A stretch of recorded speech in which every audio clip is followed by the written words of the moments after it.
A very good morning to everybody joining us to get more information on a very interesting webinar.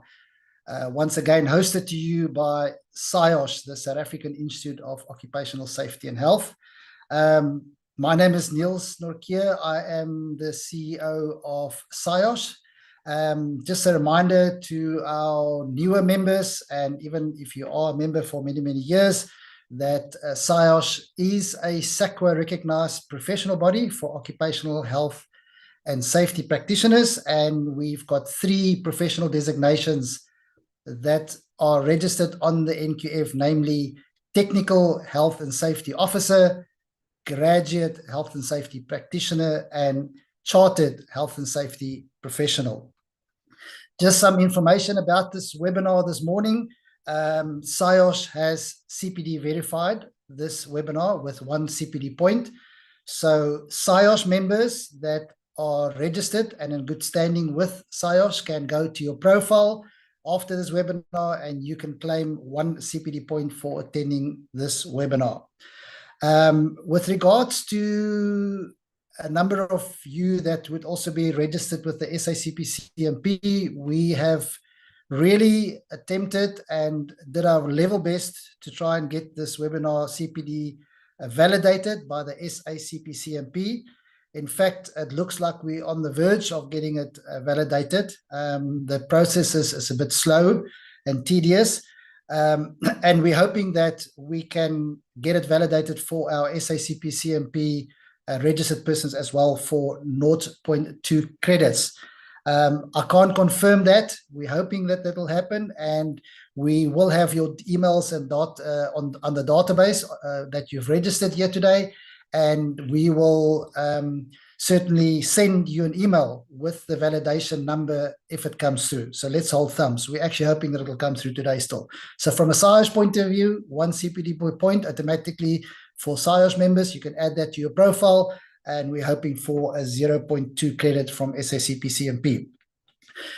With regards to some housekeeping, please use the chat only for what it says, chat to meet and greet, and reserve the Q&A for questions and answers that we're going to take after the presentations.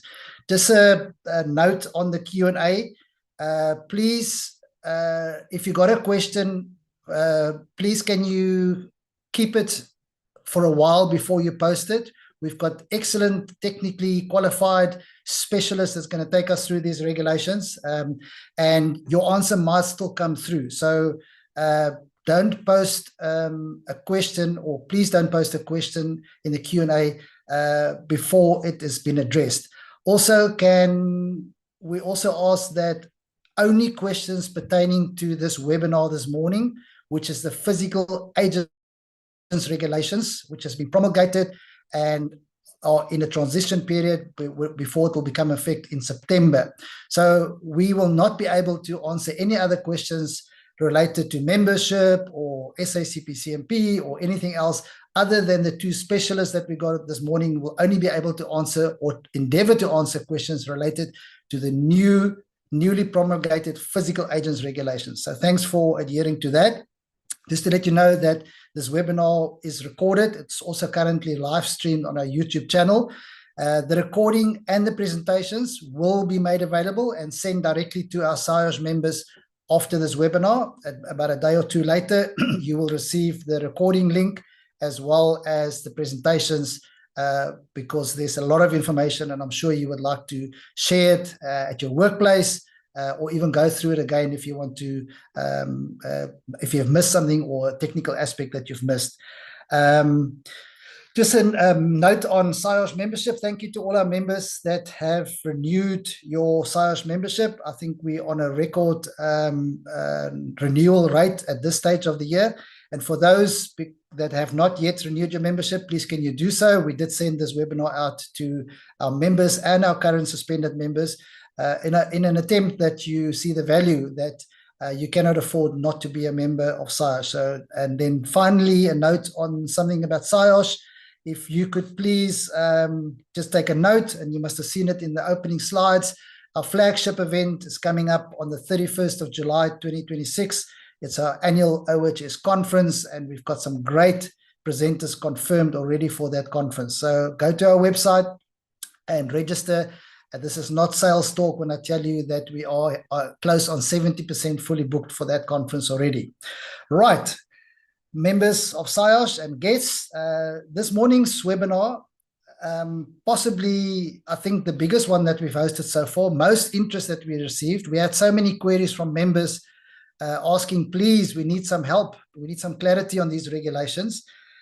Simply because it is quite technical, these regulations. And if one look worldwide, I do believe, and I might be wrong when I say that we are the only country in the world that have regulations this stringent related to physical agents.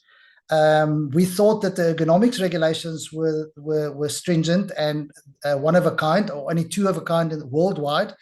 But the physical agents regulations brings a whole new ballgame to the health and safety profession, the occupational hygiene profession, and the health and the medical profession when we go through these regulations with our experts this morning. So the physical agents regulations 2024 was gazetted on the 6th of March last year, and it compels employers to manage risk from heat, cold stresses, noise, vibration, radiation, and illumination. These regulations require risk assessments, exposure monitoring, and control measures with the full compliance, as I indicated, coming into place on the 6th of September. I think there was a 18-month grace period on these regulations. So this morning, we've got, as I indicated, two specialists. The first one that I would like to call up and just put his camera on for us, please, is Garth Hunter. Garth, thank you and welcome to the meeting. I just want to give a quick overview of who Garth is, because you might, for you that haven't met Garth and Dr. Greg Q that's going to speak this morning, it's only fair to tell you a bit more about him. So Garth is a health and safety strategist and certified occupational hygienist for the past 25 years in high hazard petrochemical sectors and academia. He's a former IHOA board director and National Accreditation Registration NAR committee member. He led the technical draft for the GHS Alignment National Regulations, RCHA, leveraging his background as a product regulatory manager. He possesses operational expertise in managing global SDS, whatever that is, Garth, you will know, generations and compliance through the enterprise systems like SAP product stewardship. Currently is a dual fellow member of SIHO, the hygienist, as well as a fellow chartered member of SIOSH. He's leading iOS 45001 transition at University of Cork. Garth, thank you. Welcome this morning. I'm just going to call on Dr. Greg Q as well, because he might be coming in through your presentation, so I can introduce him as well, and he will go over straight to his presentation after yours. So Greg, if I can ask, there we go, Greg. I see you comfortable there with your back window open, nice fresh air coming in. So Greg, Dr. Greg Q is a registered occupational medicine specialist with the Health Professional Council of South Africa in private practice. He is an honorary senior lecturer, Department of Occupational Health Faculty and Health Sciences, UCT Medical School. He's a member of the technical committee of committee number 7 of the Department of Employment and Labour, which is responsible for the updating the regulations. For example, the hazardous chemical agents, asbestos abatement regulations, and the lead regulations. So we got the right person here. We're not going to point fingers to you, Greg, but we got the right person here that sits on these technical committees. He's a National Executive Committee member of the South African Society of Occupational Medicine. Dr. Q did his undergraduate medical training at the University of Cape Town, where he graduated in 1986. So he's not a baby. He's a very matured, intelligent person, Greg. Awarded with honors and the final professional examination with distinction. He did his postgraduate training in occupational medicine at the UCT, where he qualified with a master's degree of science in medicine. Dr. Greg Q has over 30 years of experience in occupational health and has assigned clients from many different industries. Most important on his short bio is that Dr. Greg Q is also a fellow chartered member of SIOSH. Gentlemen, over to you. Have a great webinar. I know you've got a massive task to try and unpack these regulations and shed some light on it. I do believe we're starting with you, Garth. So over to you guys, and we're here in the background to support you. Thank you. Thank you. Well, welcome everyone. And just to start off is that Greg and I know each other really well. We've actually been colleagues and friends for many years. We've worked together actually in the same department for, I think it was, we worked together for about 17 years. So Greg is going to come in, we know each other well. Greg is going to come in actually and chip in. In fact, I know the time because we were part of the same project, the SAP project, when my son was born. My son is now 21, almost 21. So we've known each other a long time. And we've also been on TC7 together for many years, worked on regulations, developed regulations for many years as well. So it's with that understanding that I present these regulations. We've also been through these regulations in detail. Just how's it, guys? If you can go into full screen for us, thank you. Yeah, I know what the problem is. Jump the gun there. Yeah, it's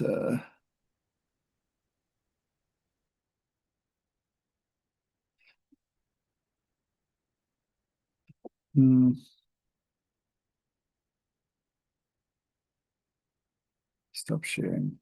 Let me share again. No worries. Thanks, God. Thanks.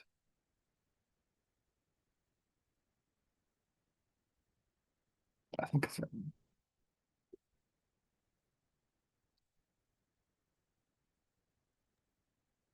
perfect. Thanks, God. Share.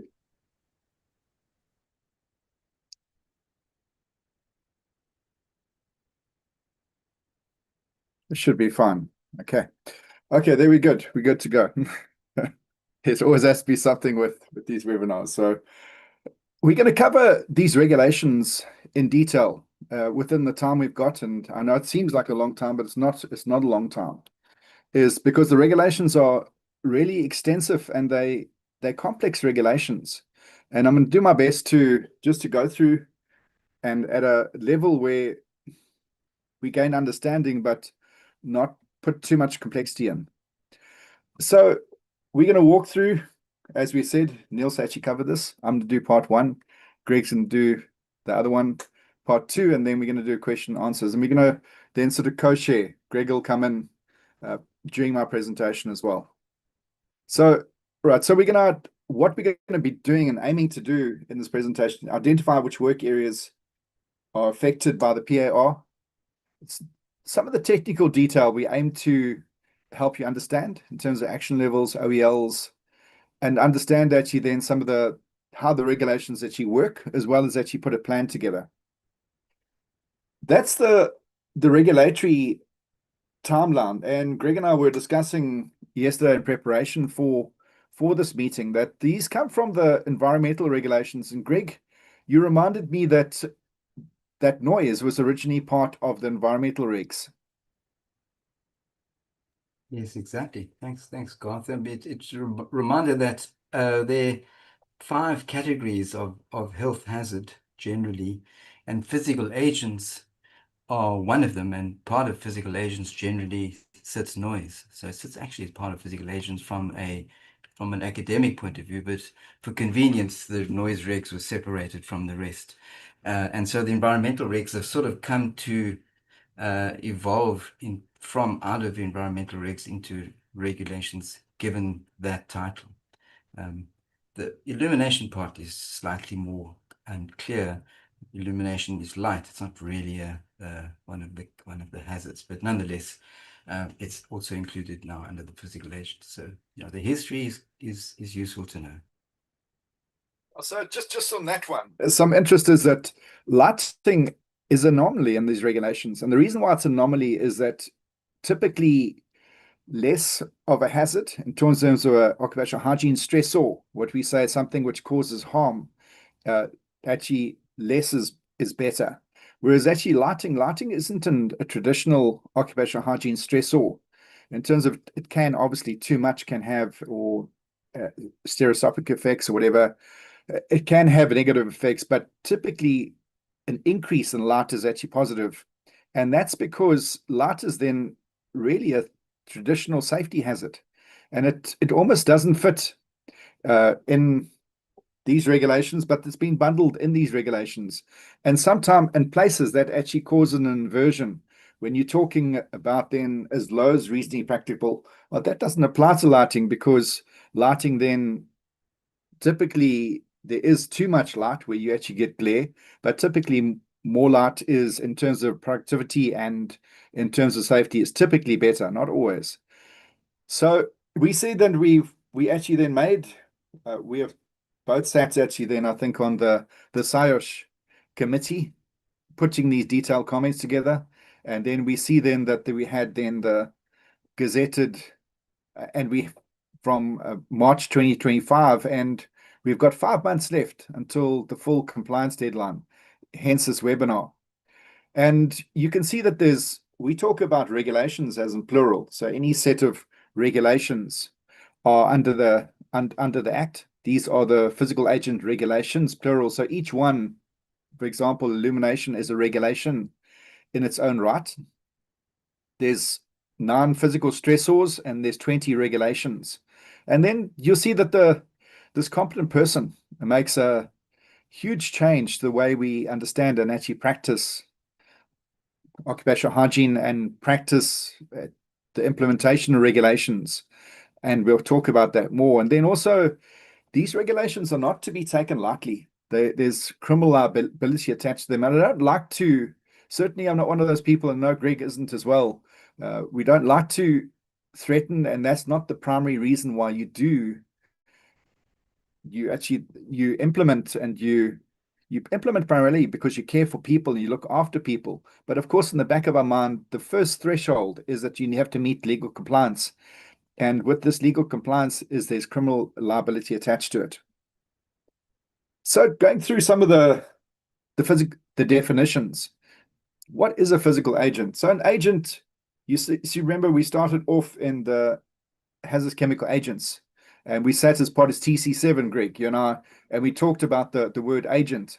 And so because there was some complexity with chemicals, as to why we couldn't call it actually a substance, and there's a technical reason for that. So we switched to agent, but agent essentially is a stressor, typically a stressor, but as I said, then illumination isn't a stressor, but it means a source of energy, listen to this, which may result in injury or disease after exposure, and included but not limited to cold stress, heat stress, vibration, non-ionizing radiation, and illumination. So if you see then that the front part of the definition doesn't in fact fit with the illumination part, that's just something to note, but it tells you then the scope of then what's in these regulations, the stressors in these regulations. Then action level, and this is an important concept because it's used extensively. For example, in America, you could have an action level. Typically, if it was half of a level, you had to take action over this level. And they've used action level quite as a trigger for certain actions in this set of regulation. And so you'll see then you have both then action level and occupation exposure limit. So action level means that you have to do certain tasks or certain triggers, do things above this level, and then after that you have to then go and you have to do a lot more, and there's a hard level. So, and that's why it's called occupation exposure limit. So limit means the same as a speed limit. It's not a suggestion. Then vulnerable employee. Maybe you want to speak to that one, Greg? Yes, indeed. I'll cover it again in my presentation, but perhaps if you just remind us, the origins of this vulnerable employee became manifest during COVID. Remember the COVID-19 pandemic, and everyone had to go home and isolate, and there were particular measures to be put in place before people were allowed to come back to work, and these related to comorbidities. Remember the word comorbidity, and return to work after COVID-19. Those comorbidities were the contributors to someone being vulnerable. vulnerable if they became exposed to the COVID-19 virus. So that vulnerable concept is now stuck with our legislation and applies to not only COVID being a hazardous biological agent, it relates to hazardous chemical agents, and it relates to physical agents, relates to noise. So this term vulnerable employee, you'll see over and over in all the regs, and it's really about someone who has some sort of a health condition, comorbidity, that renders that person more vulnerable or at higher risk of the effects of that particular physical agent. Back to you, Garth. Thanks, Greg. So cold stress means a condition that occurs when the body can no longer maintain its normal core temperature. And there's some, I was walking the dogs actually down by the river this morning, and I was having a chat with actually Gemini about to understand actually then that they've used an equivalent chill temperature. So they've used with the one below there, and it's a unusual, it's a new term, and it's used differently across the world. And it's a combination, and you can't just take the dry bulb, that's the normal temperature you're feeling at the moment, and the wind velocity, which is then you take it in meters per second, and you can actually measure the speed of the wind. You can't just times them together. There's a special calculation, not a special calculation, but a calculations which you do to calculate that equivalent chill temperature. But look at that and consider then whether then OEL, and I looked, it is an OEL, actually then, which triggers, then if you go above it, you exceeded that OEL, and it's set at a very low level. And typically in other countries, for example, in the US, they've set it at -7, and we've set ours at actually 10. So there's some interesting stuff around there. Then heat stress, I'll have to go quickly, I can see, is that we're not going to cover that. That's heat stress as we understand it. Closing adjustment factor, you then add it. If you add, depending on the type of clothing you have, you're wearing, if it doesn't allow for actually then you to lose heat, you have to add this on. And effectively then makes the application of the occupation exposure limit more strict. Indoor air quality, standard definition. Greg, you're going to go through this ionizing, non-ionizing. Yes, I've got a whole slide on that, so I'll talk about that. Okay, cool. When we get All right, there. cool. So I'll leave that for the moment. Then electric magnetic field means the static, electric, static magnetic, and time varying electric and magnetic fields with frequencies up to 300 gigahertz. So this whole field, you could spend a week going through and still be touching the intricacies and the technical details of this to understand that we're talking about EMF here. You may have heard of EMF from living under electric pylons, and EMF from, let's say, large motors, etc. Then pitch your roll, that's on vibration. And you can then see vibration means mechanical, periodic, or random oscillations. Just as you understand, if something is vibrating, that's essentially what you're talking about. And that's split into your whole body's vibrating or your hands are vibrating. And they have different impact actually the body actually differently. And so you measure them differently as well. Then competent person. This is where they've used competent person in a way which is more extensive than any of the other regulations. And it is, as you understand it, through the construction regulations. Most of you would be aware of its use in other regulations. And you can read there in terms of it's a person who has the required knowledge, training, experience, and it's got a lot more detail than actually a lot of other regulations.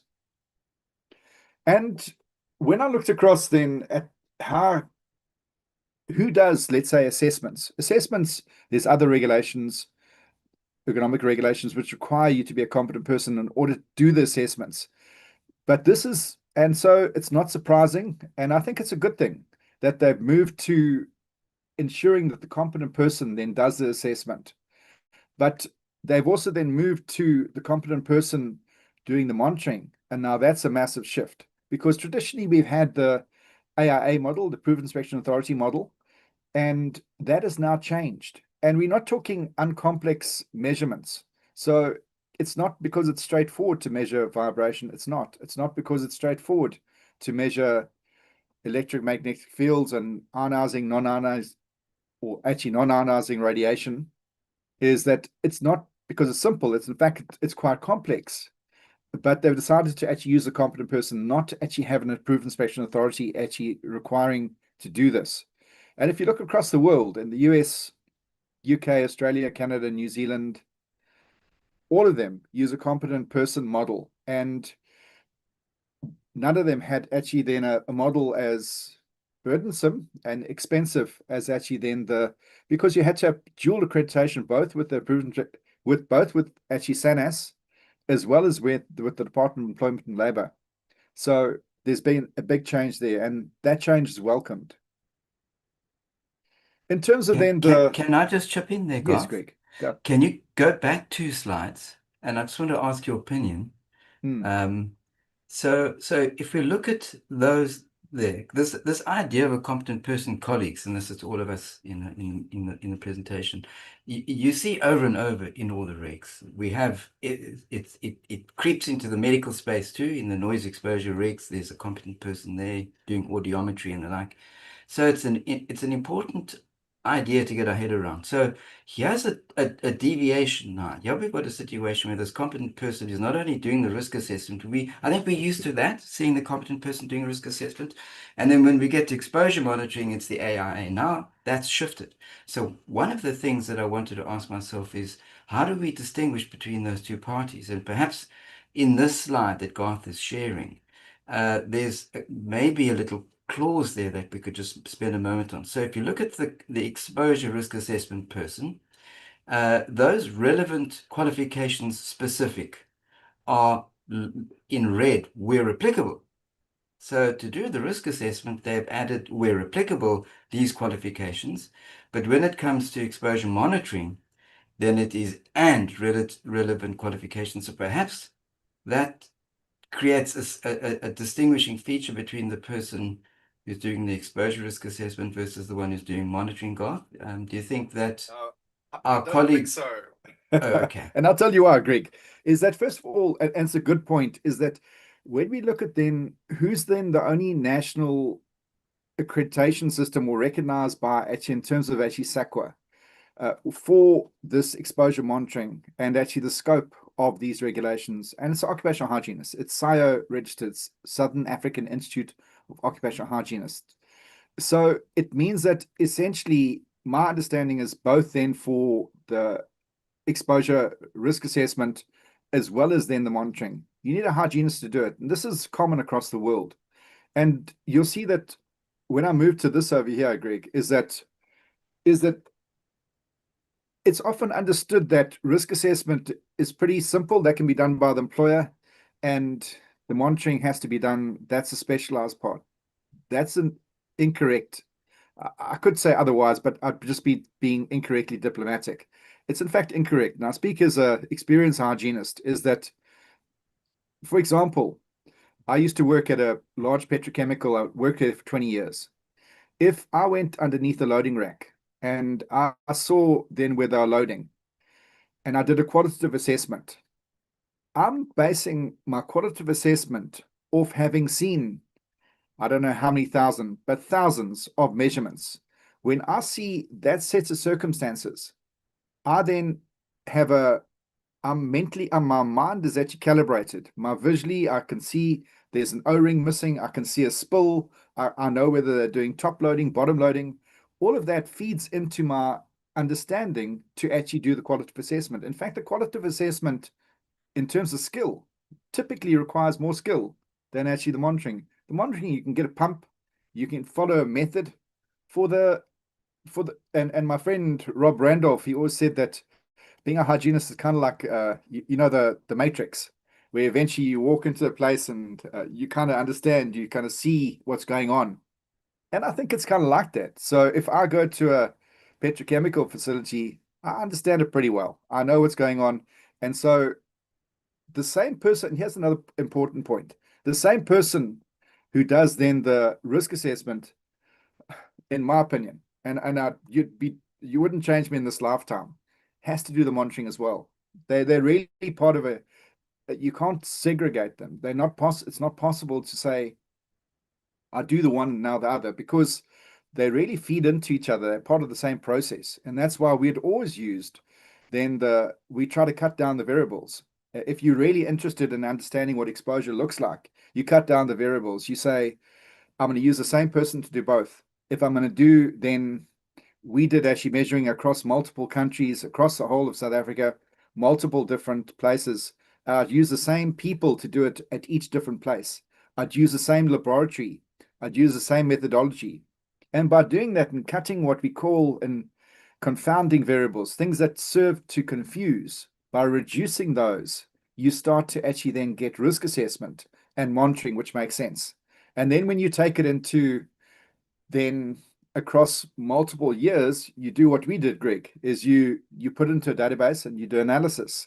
Then you start to make sense. And both the risk assessment and the monitoring you do make sense. And this is really no different. It's a different application in terms of the physical agents regs, but you're applying actually the same principles. Over to you.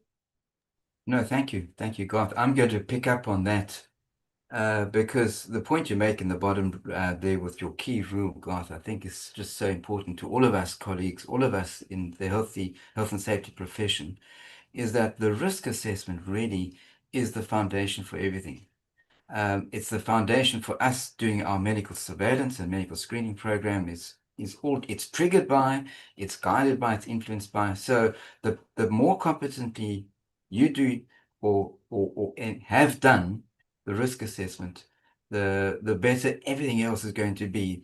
You're going to be wiser about deciding on who needs monitoring, which jobs need to be monitored, and certainly you'll be wiser on which jobs need to be put to medical screening and medical surveillance. So thanks, Garth, for making that point. Oh, cool.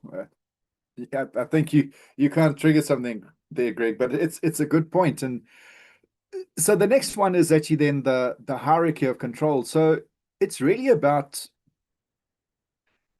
and we're seeing this, it's really about using the hierarchy of controls. That means that elimination, substitution, engineering, administrative controls, and PPE. But if we think of engineering, administrative controls, PPE, is that you have to start, and these regulations force you and correctly force you to think about then engineering. Can you take away, can you minimize, can you engineer out the stressor? When we're talking stressor, we're talking heat, cold, vibration, non-ionizing radiation, any of those stressors we're talking about. It's talking about then PPE is the last resort. And so it's that you need to also then defend that. It says then the last bullet on that there, it says document the control selected in your reasoning. Record as a primary defense in a criminal prosecution or inspector visit. And Niels and I we were chatting just before the session started, and he said that, I said, well, there's going to be 10,000 new labor inspectors. He said, that's the start. And I don't mean to scare you because it's not something I like doing, but there are a lot of labor inspectors. In fact, he mentioned numbers that 20 and per year, 10,000 plus 10,000 plus 10,000. So I don't know, but that is at least 10,000, which is IOL. Actually, it's widely reported in the news, and that's a screenshot from a paper that I actually got. And then, Greg, I know that you're going to cover actually medical surveillance later, but do you want to speak to then Reg 8? Let's park that. I think what you've got there is a nice sort of taster for everyone. People possibly want to know, why on earth do we have this word medical screening and medical surveillance? What is, aren't they saying the same thing? So I'm going to allow that just to linger for a bit. It's a taster for what I'll cover. And we'll do that just now. Okay, cool. Then down the bottom, that's a scary block, right? It's a scary block for all of us, is that any breach of regulation 3 to 18 is a criminal offense. And we went back and I looked at the criminal offense, and really the bit that scares me, the fines are not astronomical, but the prison's sentences are. And so it's certainly something to avoid, and that's being understated. So, and you'll see that directors and senior managers face personal criminal liability under Section 37 of the OSH Act. And so you have to document, and really it's taking a systems approach where the whole regulations, if you looked at how to best defend yourself, it's going back to also then incident management theory, where you take a systems approach. You where things go wrong, it's because you don't have a system. And so what I was speaking about earlier on, even in terms of actually the risk assessment and the monitoring, it start off with the end in mind. And it's James Covey, but I love the quote because it's so important here. So even with your occupational health and safety management system, what you want to achieve, sit down and work out what you want to achieve.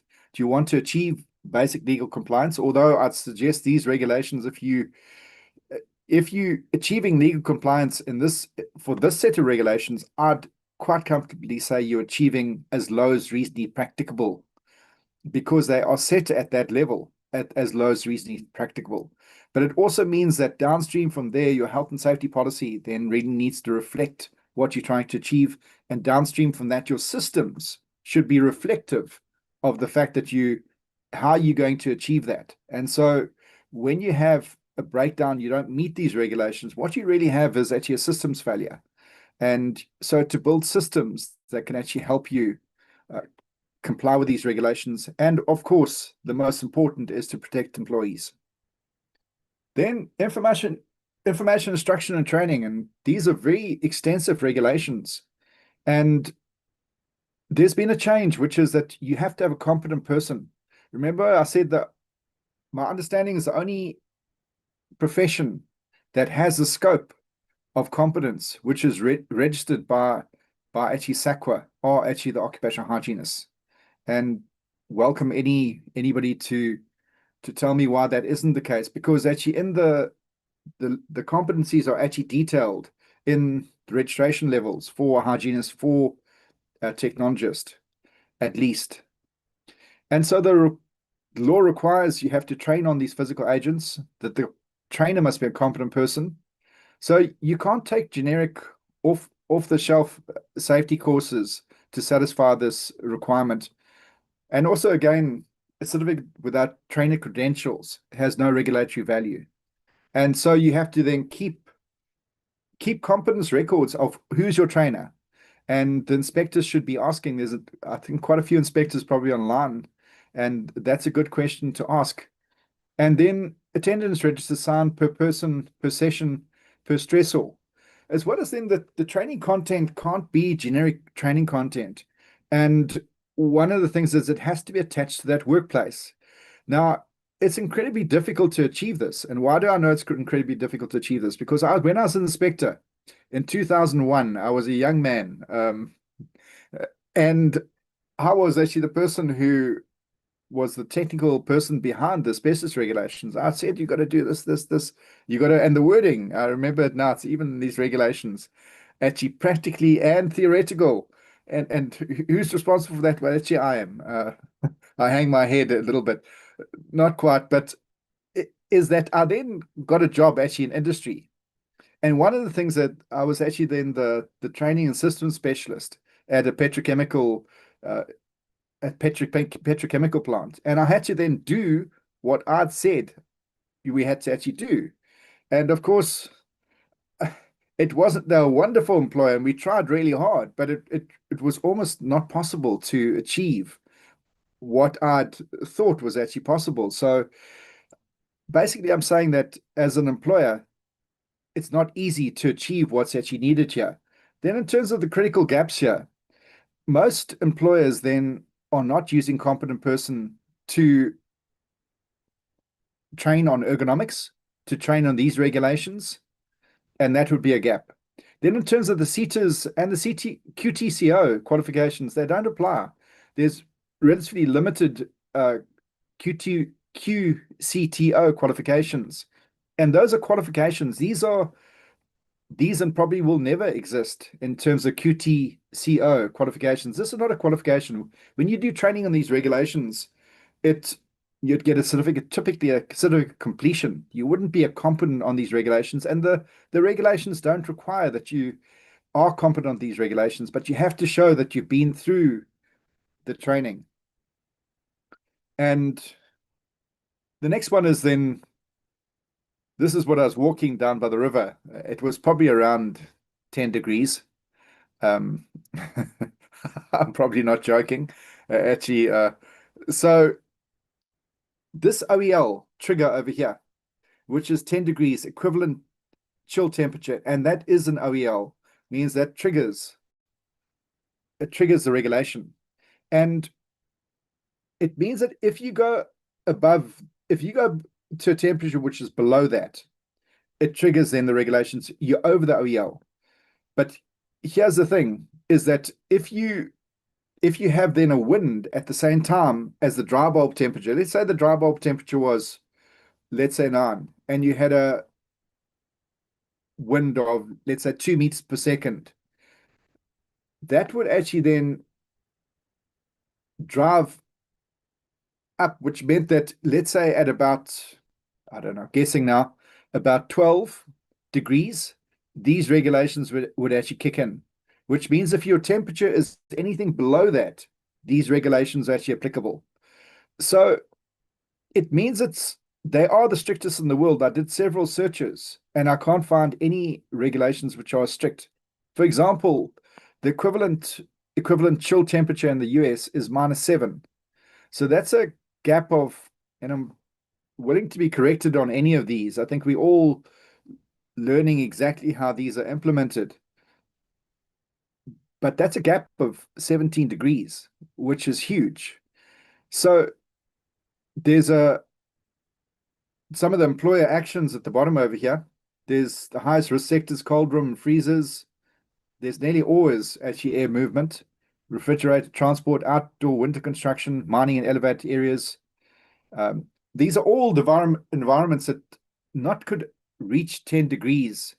Typically, these environments are far below than 10 degrees. And then you can see the example.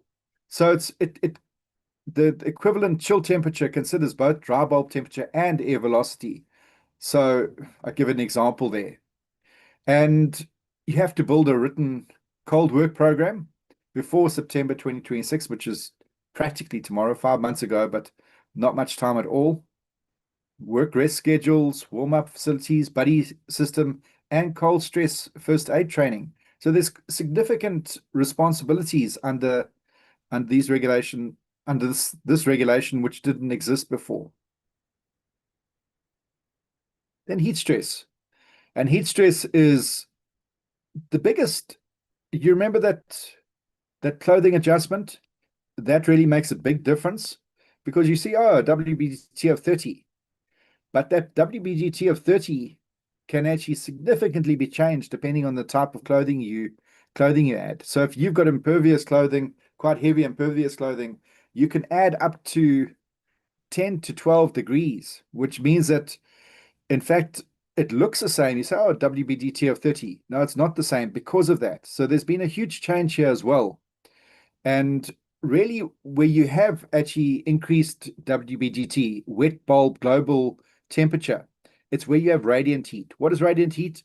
Goes down out in the sun, and that the radiance of the sun, the heat, and also then things like process equipment where it's radiating heat, those are typical environments that you get then increased or really high WBGT in the temperatures. So the action level, 27 degrees. So it triggers hazard identification and review. We spoke about the risk assessment. So, and you see then control pathway, action limit, identify and review. When you have an OEL, full controls required. And then that clothing adjustment factor I spoke about. And that's aligned with ACGIH ISO best practice. And that's really what we're seeing here. These are best practice, not typically what we'd understand by legal minimum, because the way it typically works is you say, here's a legal minimum here. And okay, it gives you a bit of breathing space because it says this is so bad that we can't possibly let you go over this level. And then you have actually a guidance value, and the guidance value is always set at a more stringent level than your legal limit. What we're seeing at this set of regulations is the two are the same. I see practically, I don't know if there's any difference. In fact, some of these, for example, the cold is more stringent than actually a lot of guidance values. So in terms of heat stress, highest risk sectors, outdoor constructions, construction, agriculture, foundries, and smelters, all places where you have radiant heat, commercial kitchens, boiler rooms, deep mining. And then you have to, in table 9, you have to take the clothing adjustment values. And as I said, you can add 10 to 12 degrees, making it very difficult to comply with these regulations. And there's substantial responsibilities on you as employer to comply. And just remember the 10,000 plus 10 to 30,000 Department of Employment and Labor inspectors coming to actually check you. So there's significant reasons to be at least a little bit concerned, and certainly to at very minimum to take these regulations seriously. And you see at the bottom there, WBGT 27 action level, buddy system, supervisor, heat illness training, and written rest protocols required.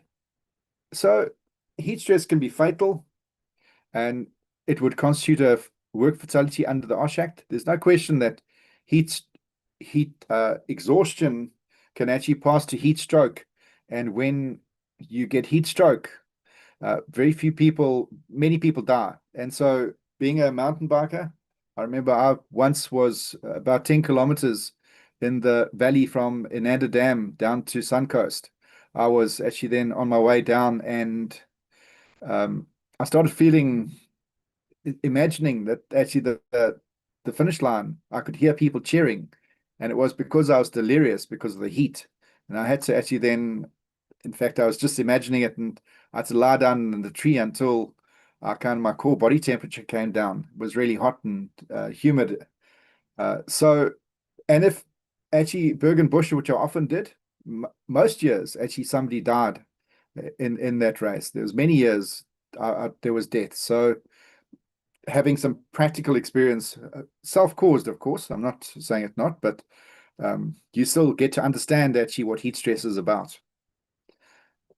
Now, illumination. This is the biggest one. And why is it the biggest one? You'll see that,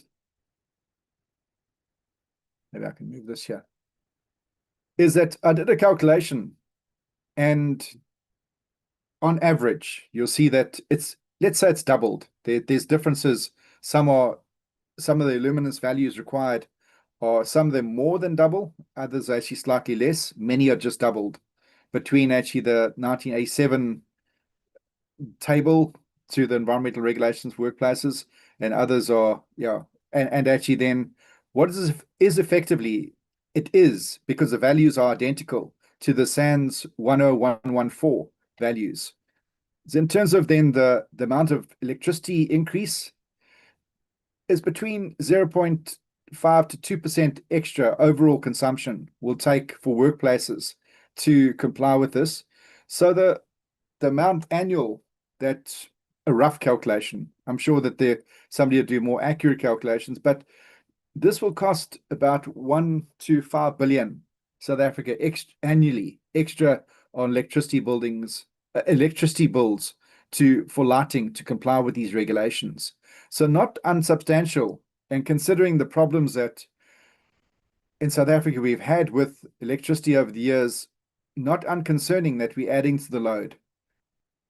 Then also this is key, is that SANS 10114, it still states it's a design standard. So what is a design standard? Why do you have a design standard? Because lighting installations age. If you put then a lighting installation in today, you'll see that in this table below I've got over here, that after 6 months' time, it's going to be give off about 5 to 12% less light. And after about 1 year, it'll give off between 8 to 18% less light. After 2 years, 12 to 25% less light given off by that same installation. And why is that? If you look above, I've detailed, then there's this factor. The lamp lumen maintenance factor, how much light, the light itself dims, the light source itself dims. And one of the major reasons for the light dimming as well, dirt in the fitting lens. It gets dirty. And then the room surfaces also get dirty as well. But collectively, you get less light out of it. So one of the key things is you can't design to SANS 10114 anymore. You have to design to a higher standard. Otherwise, you won't be legally compliant. In 6 months' time, in fact, it's really important that when you commission, and say, I needed to meet this. Buy yourself a lux meter. Don't put in a expensive lighting installation and assume that you're actually legally compliant. Because what happens when you go and actually measure and suddenly you're a lot below what you thought you were. So you've got to actually then measure. And I can see that time is running away. It's so much stuff to talk about. And there's a maintenance, some basic steps there. You got to assess your fixed deficiencies, the flicker and strobe check, and maintenance program. And this is some of the big news. I did some of the comparisons between the old values, the previous values. You can see over here the 1987 values. There's always this general office workstations, practically including myself, we would accept 300 lux. It was kind of an escape clause. But now, and you said, well, you don't actually have to go up to 500 lux, which is quite a lot.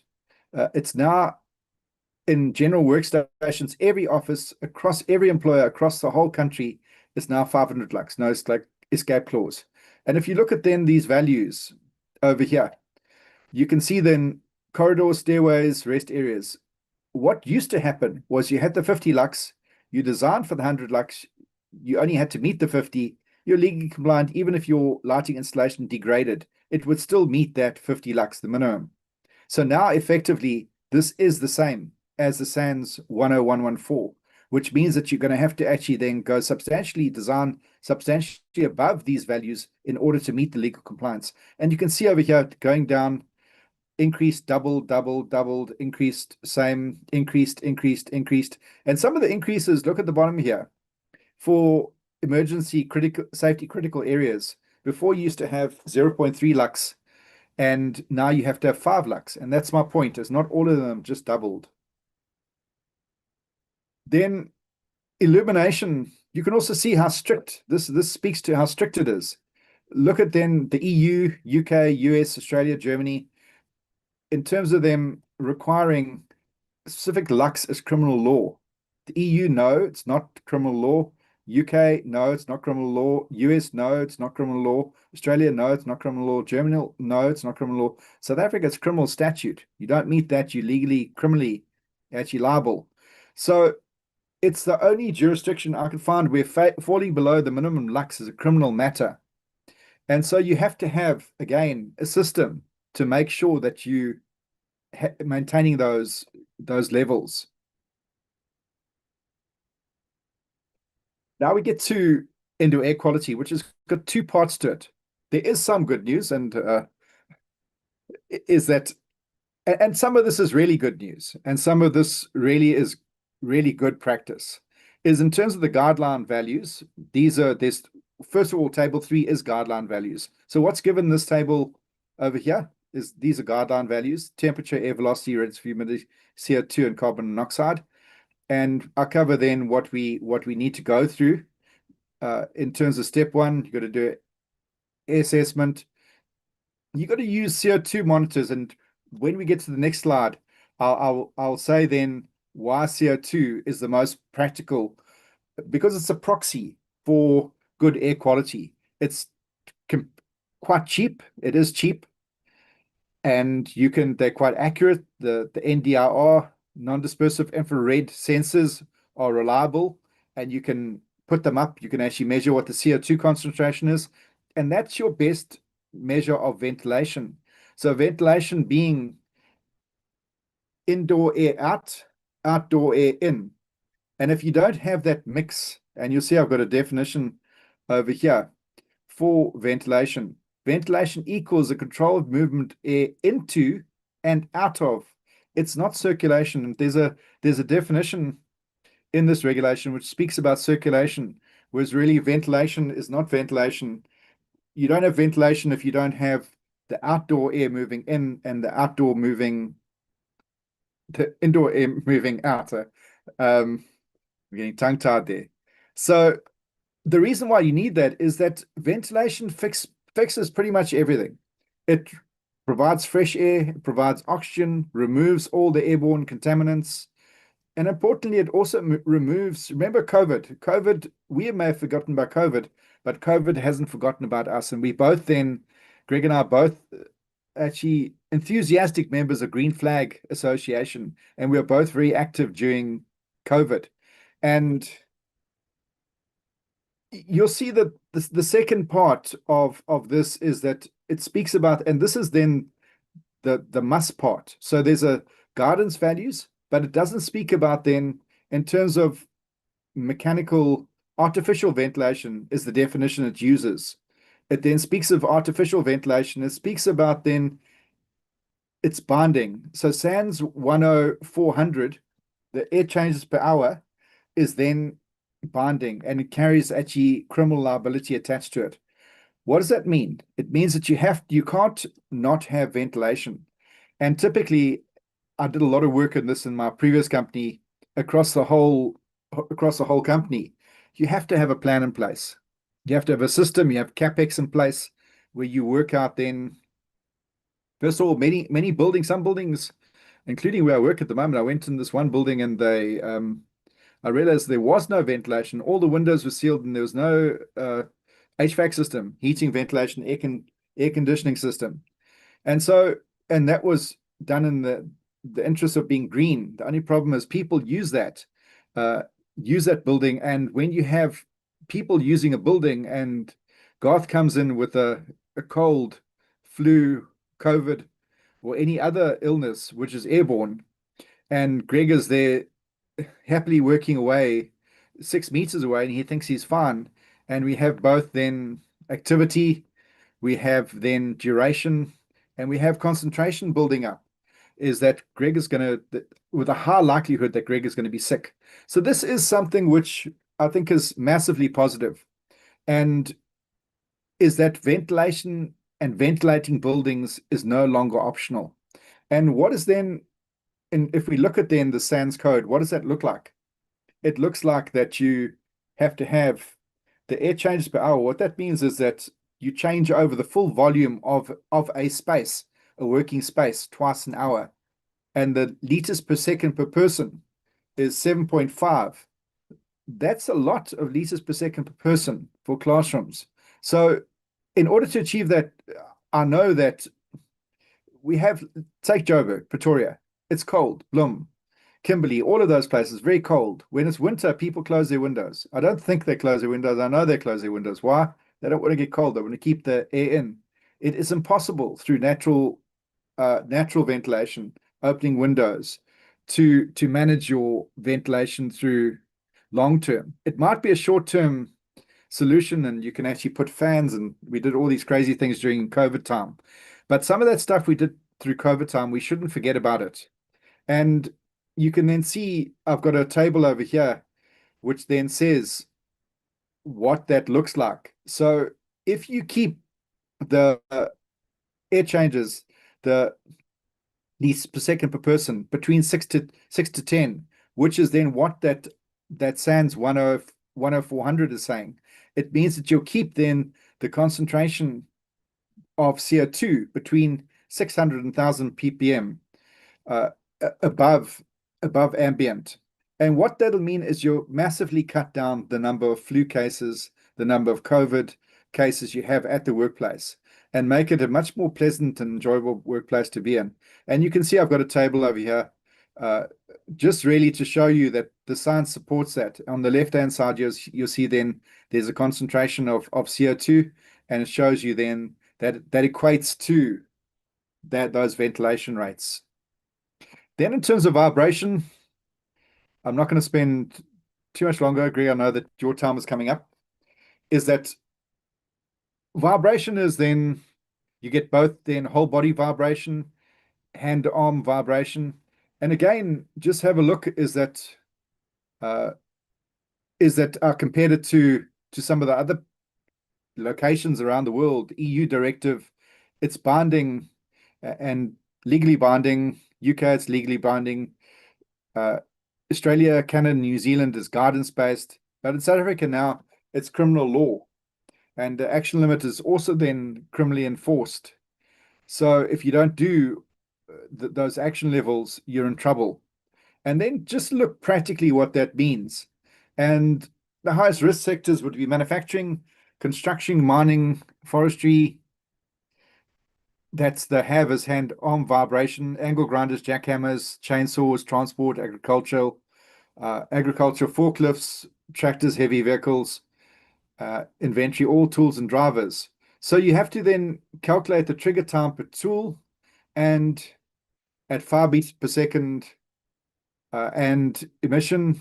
And typical angle grinder, a worker hits the 2.5 meters per second action level at 2.5 hours. So most grinder operators would exceed this before lunch. So this says that if you've got any of those, if you're in manufacturing, construction, mining, etc., you have to actually, these regulations are now applicable to you, and you have to do something about it. And again, it's the hierarchy of controls I spoke about earlier on. Engineering controls first, select low vibration tools, and that's the same as actually noise. We have a bar quiet, and this would be bar those with inherent vibration damping included in the tool.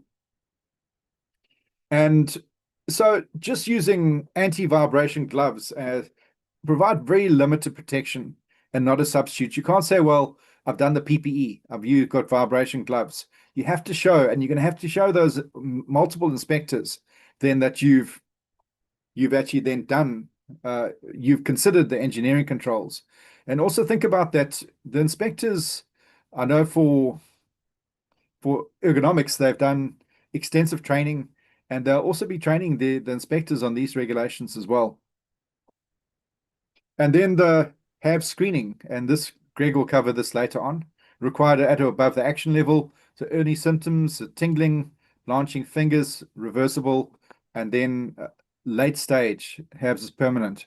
And Greg will speak to you broadly around that.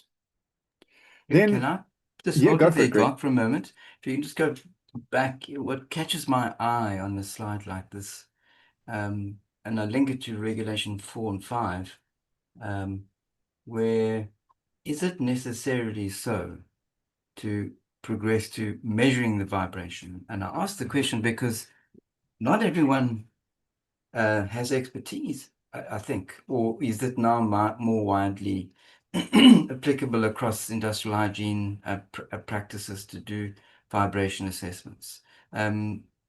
This particular regulation 13 is talking to all of that roll and yaw and all that techno stuff that you mentioned earlier, and vibration is ubiquitous as you're describing there. I mean, angle grinders, chainsaws, those are perhaps forestry, but there are a lot of workshops where vibration is perhaps going to be happening. There are people operating forklifts all over the place. So in our group of people attending this session, I'm sure many of them are looking at this and say, oh my goodness, do I need to measure vibration and everywhere? Or can I go on the risk assessment and leapfrog from risk assessment to controls? Because it's a big stakeholding we're describing here across the entire footprint of South Africa. And I don't want to put you on the spot. I mean, what do you think? So in terms of the expertise is quite straightforward. I mean, it's if there's a need, if there's a call, if there's business, we're talking business. We've got a very, very strong occupational hygiene community in South Africa. In fact, having been on the HOA board, the International Occupational Hygiene Association board, and representing South Africa, we've got one of the strongest occupational hygiene professions in the world. And there's only a few, in fact, that are really stronger than South Africa and bigger than South Africa. But so we've got deep expertise in South Africa. In terms of immediate vibration expertise.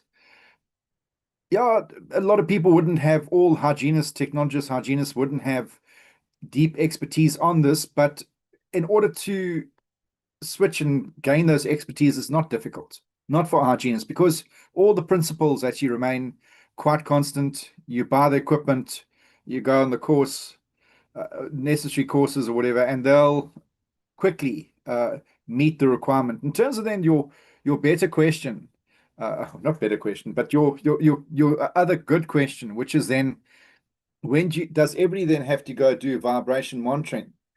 Not necessarily, because a lot of tools you can, particularly using also AI tools, you can predict.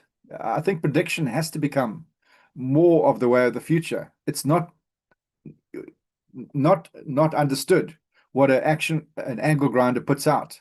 And so you can calculate then on the type of angle grinder, that type of information. And this speaks to then the qualitative assessment. Unless you understand what you're looking for, unless you understand the nature of the angle grinder you bought, it may have actually been, you may choose one that's actually been tested, and it'll tell you whether then what energy it puts out, what vibration actually causes. And so you can then, if you got that information, you can do a calculation.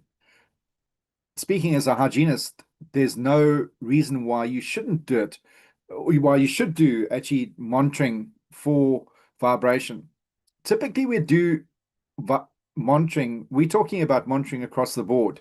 When either you don't understand, there's a lack of understanding of how much vibration is actually being put out, or the second reason would be is that the exposure was such that it had then the potential to cause harm, significant harm to that worker, and you want a record of that. And that would also be a case that even if you knew it was over, but you thought it was way over, and there was reason to record that there was an overexposure, you'd need to do that. And certainly from a records point of view, you should take that approach. Hopefully that answers your question, Greg. Yep. Yeah, Thank you. cool. Thank you. All right, so on to non-ionizing radiation. Again, there's different types of hygienists. I'm a medical type hygienist. Got a master's in medical science. So that's why Greg and I work quite comfortably together. And there's specialist.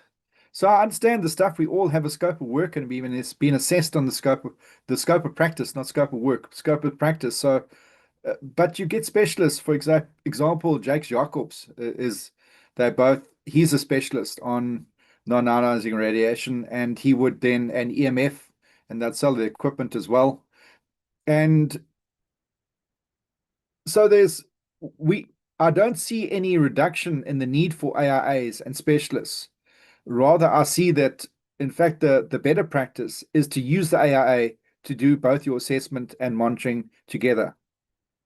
And hopefully the hope is that if they don't have then, and that isn't the case at the moment, because in terms of in terms of many of the other regulations, noise, there still have to be an AIA. So to keep that accreditation is very expensive. And it's also driven good practice in occupational hygiene, but it is expensive. And so what I'd foresee is that for all of these stressors is to really go to the AIAs. They're going to be able to help you and actually do the monitoring, the assessment. There's no ways, I think that I think it's very difficult. I won't say it's impossible, but you have to be a competent person. And just remember that you still have to meet then the definition of competent person. And that's a very prescriptive definition. It's not easy. You say, oh, I'm a competent person. I call myself a competent person. It's not like that. And remember that there's criminal liability attached to it. So if you say, I'm a competent person, you're not in fact a competent person. You're carrying liability from doing that.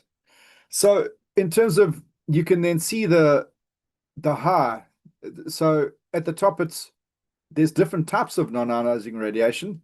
And in terms of UVC, UVA, B, in that range, 100 to 400 nanometers, is that you've got then common sources would be arc welding, UV curing, germicidal lamps, outdoor work. So that causes skin cancer, arc eye. I've had arc eye, it's not fun. When I was learning to weld. Is that, and the priority is high for that. Then infrared, you can see moderate. And where'd you get that? Burns, cataracts, foundry, glass blowing, furnace, and hot metal work, and medium. And you can then see there's different types. So different types of non-ionizing radiation. So start off with the prioritizing the higher risk types of non-ionizing radiation, and then there's really less demand, there's less legal onus on you to do then work or to at these lower levels over here, these low risk areas. Then to focus by sector, where should you be looking at? Welding, manufacturing, and then mining, heavy industry, access, induction equipment, large motors and radar, healthcare labs, and office commercial. That's actually quite low. So it's really the sectors which I said up front there. Then in terms of the key take-home messages, September 26th, your deadline. Not every stressor would apply to you. Really get a competent person to help you to understand these regulations, to navigate around them. And I like using other people, even now in my job at the moment. I like outsourcing to other people appropriately. Not saying outsource everything. You need to be in control of your process, understand what the person is doing for you. Because if you don't understand what they're doing for you, you can't, first of all, they won't deliver to you what you need. You won't understand what to do with the information. So I always believe in understanding what they do well. So don't not engage with these regulations. Engage with these regulations to the extent where you understand actually then what is needed to be done. And then outsource to actually then an inspector, outsource to a hygienist who can then, if they get it wrong, you say, well, they got it wrong. They provide you with legal liability cover. Criminal liability is personal, and I think most of the other ones I've actually then covered over there. And then I've got just a roadmap, and that I think I've covered that well. And we're going to have some questions, and then yeah, that's about us, about also then what I'm involved in, and we provide actually training through Apex as well. And with that, I'll hand over to you, Greg. Thanks, Garth. We can pick up on this at the end too, because I think these are useful sharings with the members. So I'm going to leap straight into my presentation, because we ideally want to have some time for, where's my share button, for questions, and it is 3, 2, share. Just confirm that people can see the screen, Garth. I'm going to go to presentation mode. Yeah, we can see. Thanks, We're Dr. good? Q. Perfect, Okay. thank you. Let's leap ahead. I'm going to just trigger my pointer. So thank you, Niels Dr. and Q, Sayosh. sorry to Yeah, interrupt you. If you yes. can, when you're speaking, just speak quite loudly into your mic. Thanks, Dr. Q. Do you want me to turn up my mic at all? Or is it okay if I just speak up? It's okay for now if you just keep it at this level. Thanks, Dr. Q. Okay, cool. So thanks again for this fabulous opportunity, and sharing the stage with Garth is always a privilege and a pleasure and fun. So I'm looking forward to this talk. I'm going to, sorry, went too far. Quickly remind us, Garth taken us through part 1. His is by far the biggest and most important part of today's presentation. So that's why he's at most of the time to his talk. I'm just looking at one regulation, so in fairness, only a small part of the overall presentation. But really, I'm glad of this opportunity, colleagues. It's really important. I see there are 800 or more on this, and perhaps people will see this presentation afterwards on YouTube. It's important for you to be aware of what you should know. Sorry, as a health and safety professional, you don't have to be a medical professional to focus on what is said under Regulation 8. I want you to be aware that there is content, important content that you should know, and we'll cover that and why. So we're going to look at this concept of an OH, or an occupational health process flow, and how it relates to these regs. And as I work through Regulation 8, you'll see constant reference back to this idea of an occupational health process. We're going to look at the roles of who does what, the importance of this medical certificate of fitness. By the way, it's a new introduction to the regulations under the Occupational Health and Safety Act to have this repeated reference of a medical certificate of fitness. You're probably familiar with it everywhere in, where there's an occupational program, but until these regulations and the hazardous chemical agents regs, the new ones, that are in fact in still draft, this concept of a medical certificate of fitness was really quite invisible in law. Now, right there and visible. So we want to know what are the important aspects of the medical certificate of fitness and what you should know. What is this screening and surveillance idea? We'll talk about that and why it matters. And then perhaps the important thing of all of this is that if you as health and safety professionals have an occupational health service that's providing an OH service to your company, at least from after this session, you'll know what to expect from them. You know what to ask them, what to expect from them, and therefore you'll perhaps be in a better position to really interrogate what they're doing. And if they're working and reporting to you, even more so. A quick review of the regs generally. This is what's all there. Garth's been talking to all of these already, but I just want to show you how they cluster. So these are the physical agents themselves. So you won't normally see this in a regulation. This is added because there are multiple physical agents or stressors in this single set of regs. But what you will see generally are these regulations: information, instruction, training, duties of the people who may be exposed, and so on. These you'll see over and over in other regulations. It's a format and a formula that these regulations follow. So look out for them and take note of what Garth said about information, instruction, training. It's certainly been a far bigger focus in all the new regs. Then risk assessment and exposure monitoring. Again, that's a theme you'll see over and over. Medical screening, surveillance. And this is a new idea. So welcome to this new concept of screening and surveillance, which we'll cover just now. And then prevention, control, maintenance of control, and record keeping. So what is this occupational health process flow? And this is something I'm going to go through quite quickly because it's intuitive, but it's important in the sense that it's again the foundation for everything we do. So look at this: risk assessment, risk assessment. I've separated it into two types of risk assessment, and this is something you intuitively know, but it's important to see it in the context of us, your occupational health service provider. The safety risk assessment drives the process that ends up with deciding fitness to work. If this person is in a safety critical task, then the person who is in that needs to meet minimum medical requirements in order for that task to be performed safely and effectively. So the safety risk assessment identify the safety critical tasks, then which jobs for which these tasks are core, safety critical tasks are core in which jobs, and then what are the capabilities they need to do. They need to be able to climb or run, or they need strength, they need good vision, they need good hearing.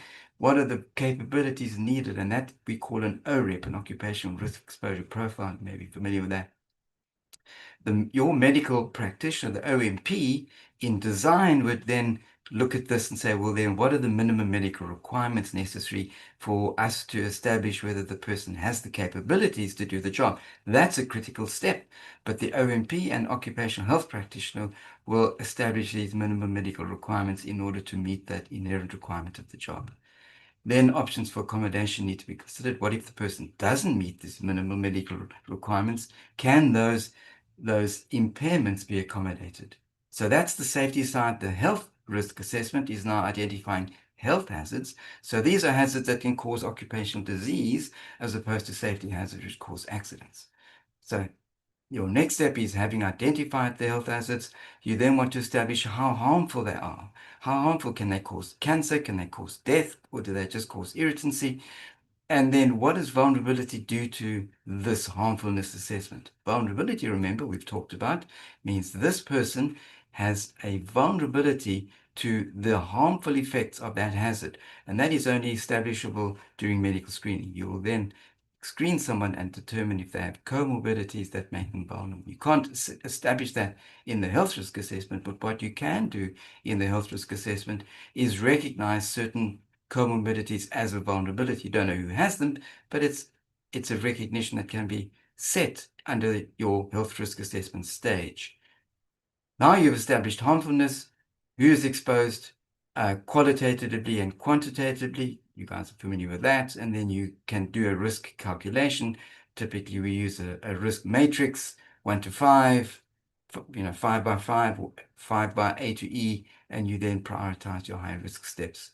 And then you implement your hierarchy of controls. All of this guys talk to, but you'll see it now in the medical side, because now with that established, we can then decide which tests to do and how often, who does them, what are these thresholds for action, and what do we do in the event of an outcome that says not fit, or what do we do in the event that the outcome is the person has an occupational disease. That's all part of the screening design. Now, the OMP has to set this up. The law requires it now. There has to be a documented, or a document that describes all this. And the OMP has to do that. OMP, Occupational Medicine Practitioner. Now you can get on and do the medical. So you can see all the prerequisites that ideally should be in place before you now say, please, won't you do these medicals? Now the medicals get done. Who does them is prescribed again in the regs. And then you have a closure at the end of the medical, and you have a certificate of fitness that says fit or not, presence of a disease or not. So these are the 5 steps that are universal. And of course, even within the 5 steps, you've got 5 steps there, 5 steps there, and 5 steps there. So remember the 5 universal steps of occupational health. Quick reminder of what a health risk assessment means. We've talked about the harmfulness of a hazard that you need to establish. So first you need, you need to find, I'm going in the wrong direction, my apologies.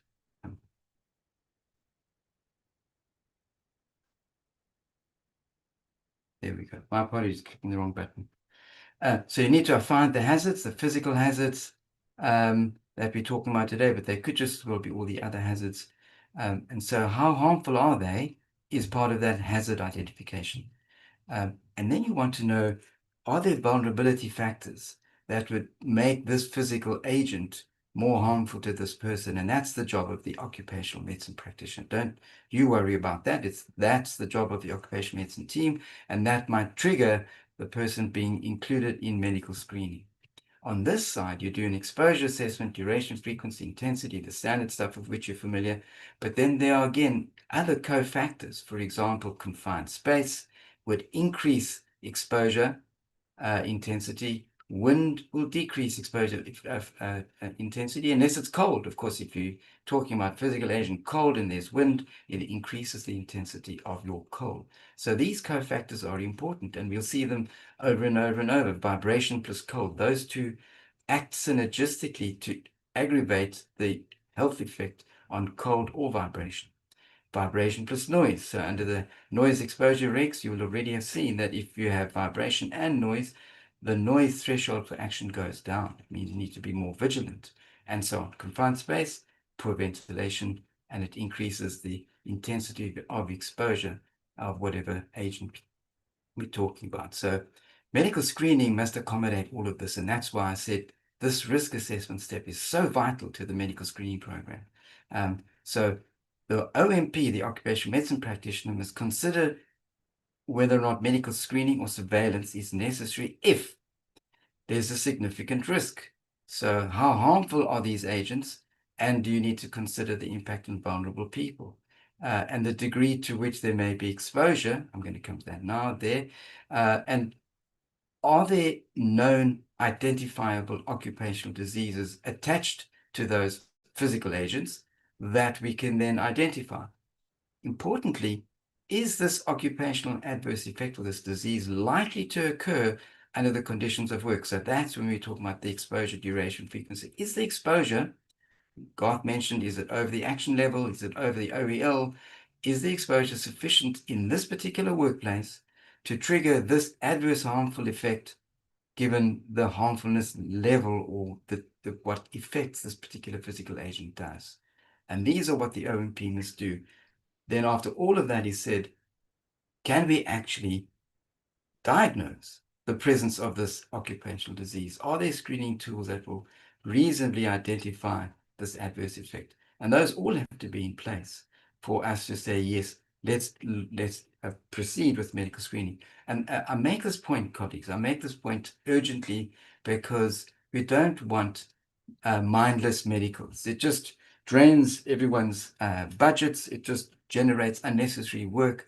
You don't want mindless medicals. You want risk-based medicals. In fact, medical screening is even defined in this regulation as risk-based. So this is how the OMP must decide whether or not medical screening is necessary. Risk is there, and we can actually screen for it. So I mentioned that I'll talk briefly about this non-ionizing radiation because it's so complicated, and I thought, let me just put it, perhaps shed a little bit of light on it. Here's the definition, a complicated definition: non-ionizing radiation. So what is this? So they say, the regs tell us that it's all radiations and fields of the electromagnetic spectrum. What is that? That do not normally have sufficient energy to produce ionization. What's that?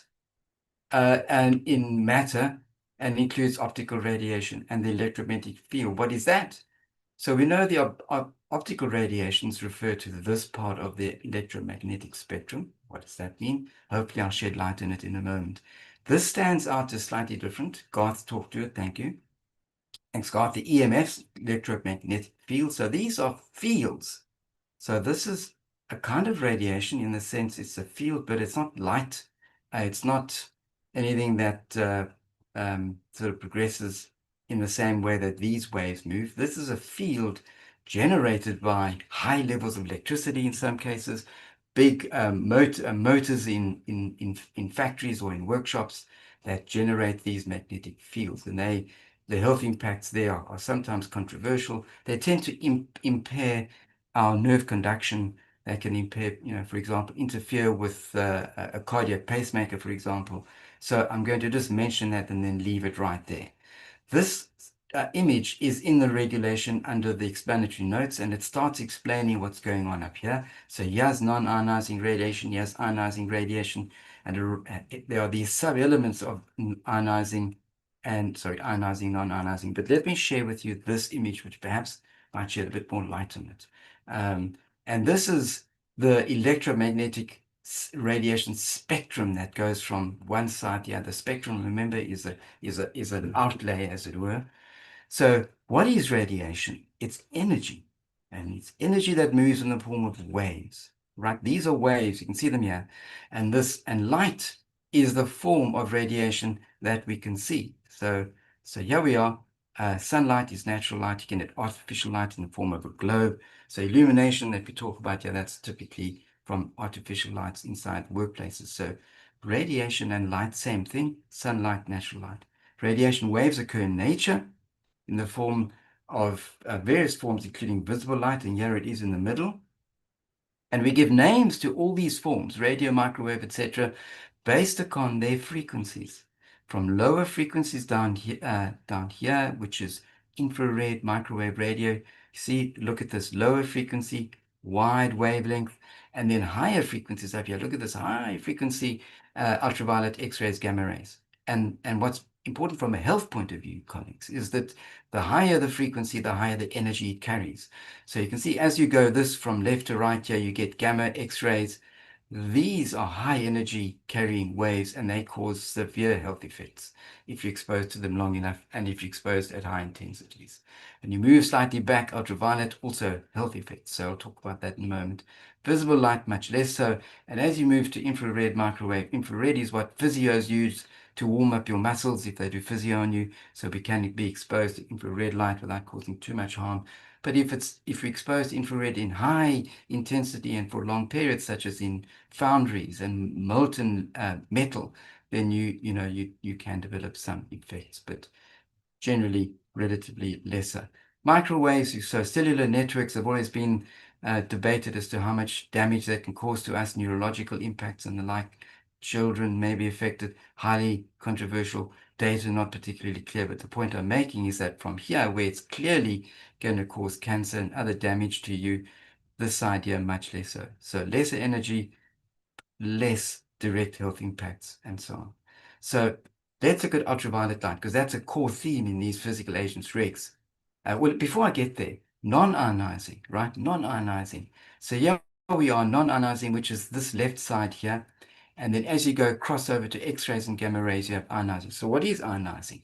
And I mentioned it here, radiation that has ionizing. Sorry, the word ionizing over there, it's got a little star. Has enough energy, remember we were talking about energy, to knock electrons out of atoms and thereby creating these things called ions.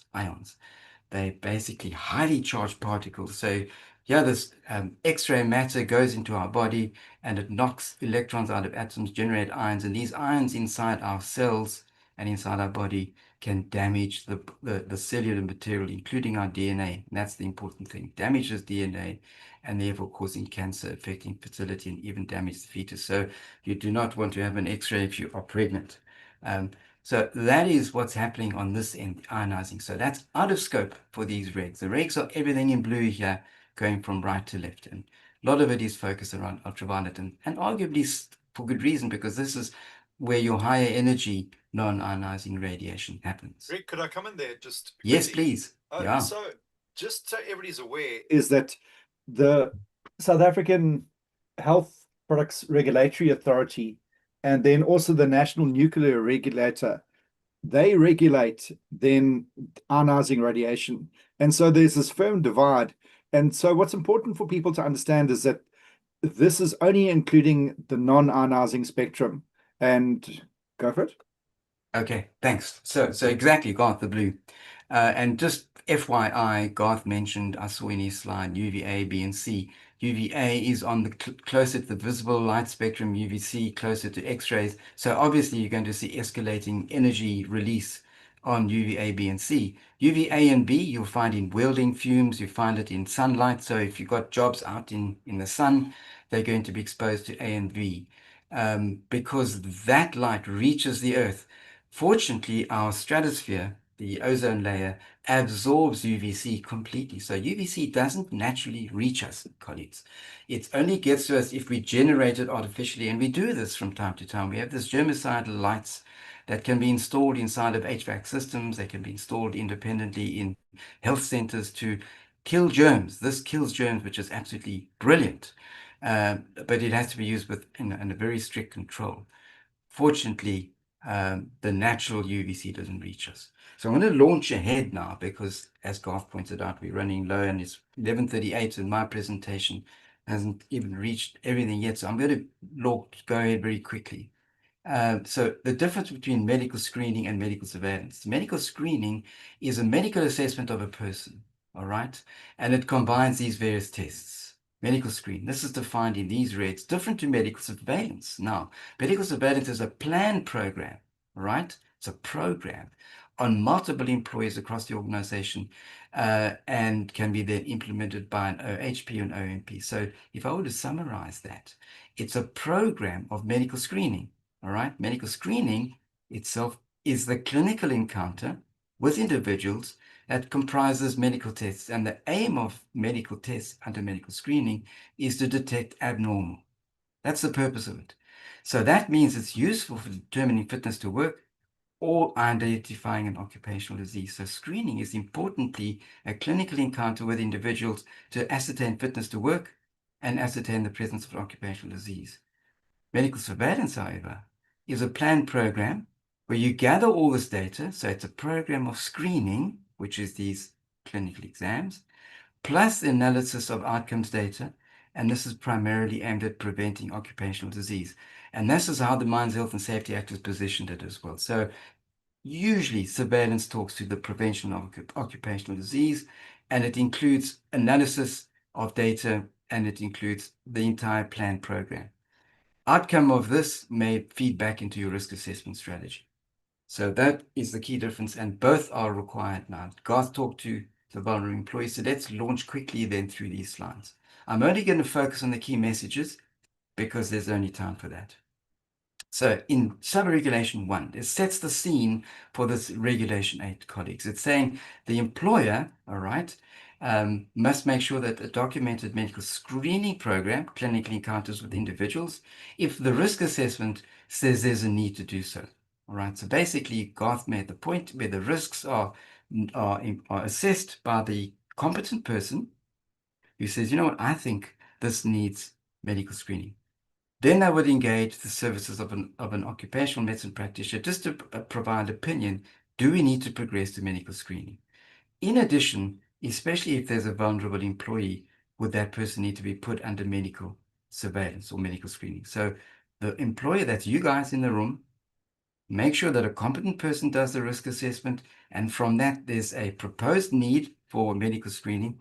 And then the OMP in the next slide, the OMP must consider is there a fitness to work imperative, and is there an occupational disease risk imperative? Fitness disease risk imperative that says, should we do medical screening? Yes, no. Well, if there are vulnerable people or if there are vulnerabilities to that particular physical agent that warrant medical screening, tick. And if an employee that is screened or if it's potentially possible that the safety sensitive work requires PPE, where if the PPE is not used or can't be used properly because of a health condition, let's say the person has a facial problem or any other reason why they can't wear proper PPE on the head or face or ears or the like, or goggles, then that would be a reason for determining whether they are fit to do the job or not. So these are the two fitness to work imperatives that an OMP might say, yes, you know what, we better do medical screening. These three are the occupational disease imperative that says, yes, there is an identifiable occupational disease that can relate this physical agent. And from your risk assessment, there is indeed a reasonable likelihood that this can occur here in this workplace. And you know what? There are valid techniques to screen for it. So we talked about that. And that is what your OMP must consider. And arguably, you can ask the OMP to please explain to you his or her reasoning if the OMP says, yes, we need to do medical screening. Then this sub-regulation 3 and 4 kind of goes to this step. So these are those 5 steps under the occupational process. Now we're saying design. The OMP must design it and document it. So where the need for surveillance is now decided, the OMP must now document this and specify what the requirements are. Requirements in terms of the history examination tests and how often it needs to be done. So those are design requirements the OMP must do, and then must decide who does what, right? So the employer must then make sure that this is implemented by an occupational health practitioner. Now, those of you have forgotten, remember that an occupational health practitioner is defined in the law, in the Act. It could be a nurse or doctor who has a postgraduate diploma or qualification in occupational health. This could be a nurse or doctor, but typically it will be the nurse who will then implement the screening program initially, periodically, and at intervals not exceeding 24 months. But the design of it, OMP. And then here we go. So medical screening and surveillance. Now, after concluding the medical, the OHP, that's the nurse, often must decide if this person is normal or not. Now, the word normal is a bit perhaps misleading here. Basically, what it really means is there are no issues in terms of fulfilling the inherent requirements of the job. So the person meets the minimum medical requirements and there's no potential for occupational disease. If that's the case, the OH nurse can say, yes, in writing, medical was done and everything's okay. So translate that to no impact on fitness to work and no occupational disease.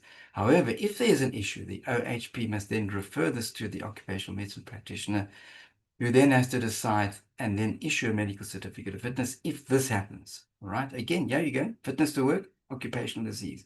If there's a fitness to work issue, like problem with wearing PPE, or that the exposures in the workplace could be aggravated and underlying comorbidity, then there may be a fitness to work problem. And the OMP issues a medical certificate of fitness that says, you know what, you need to do something about that.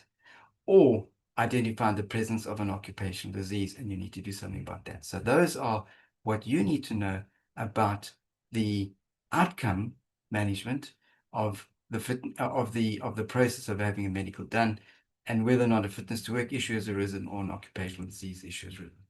This is just a quick reminder that we now have exits also included as part of the medical design.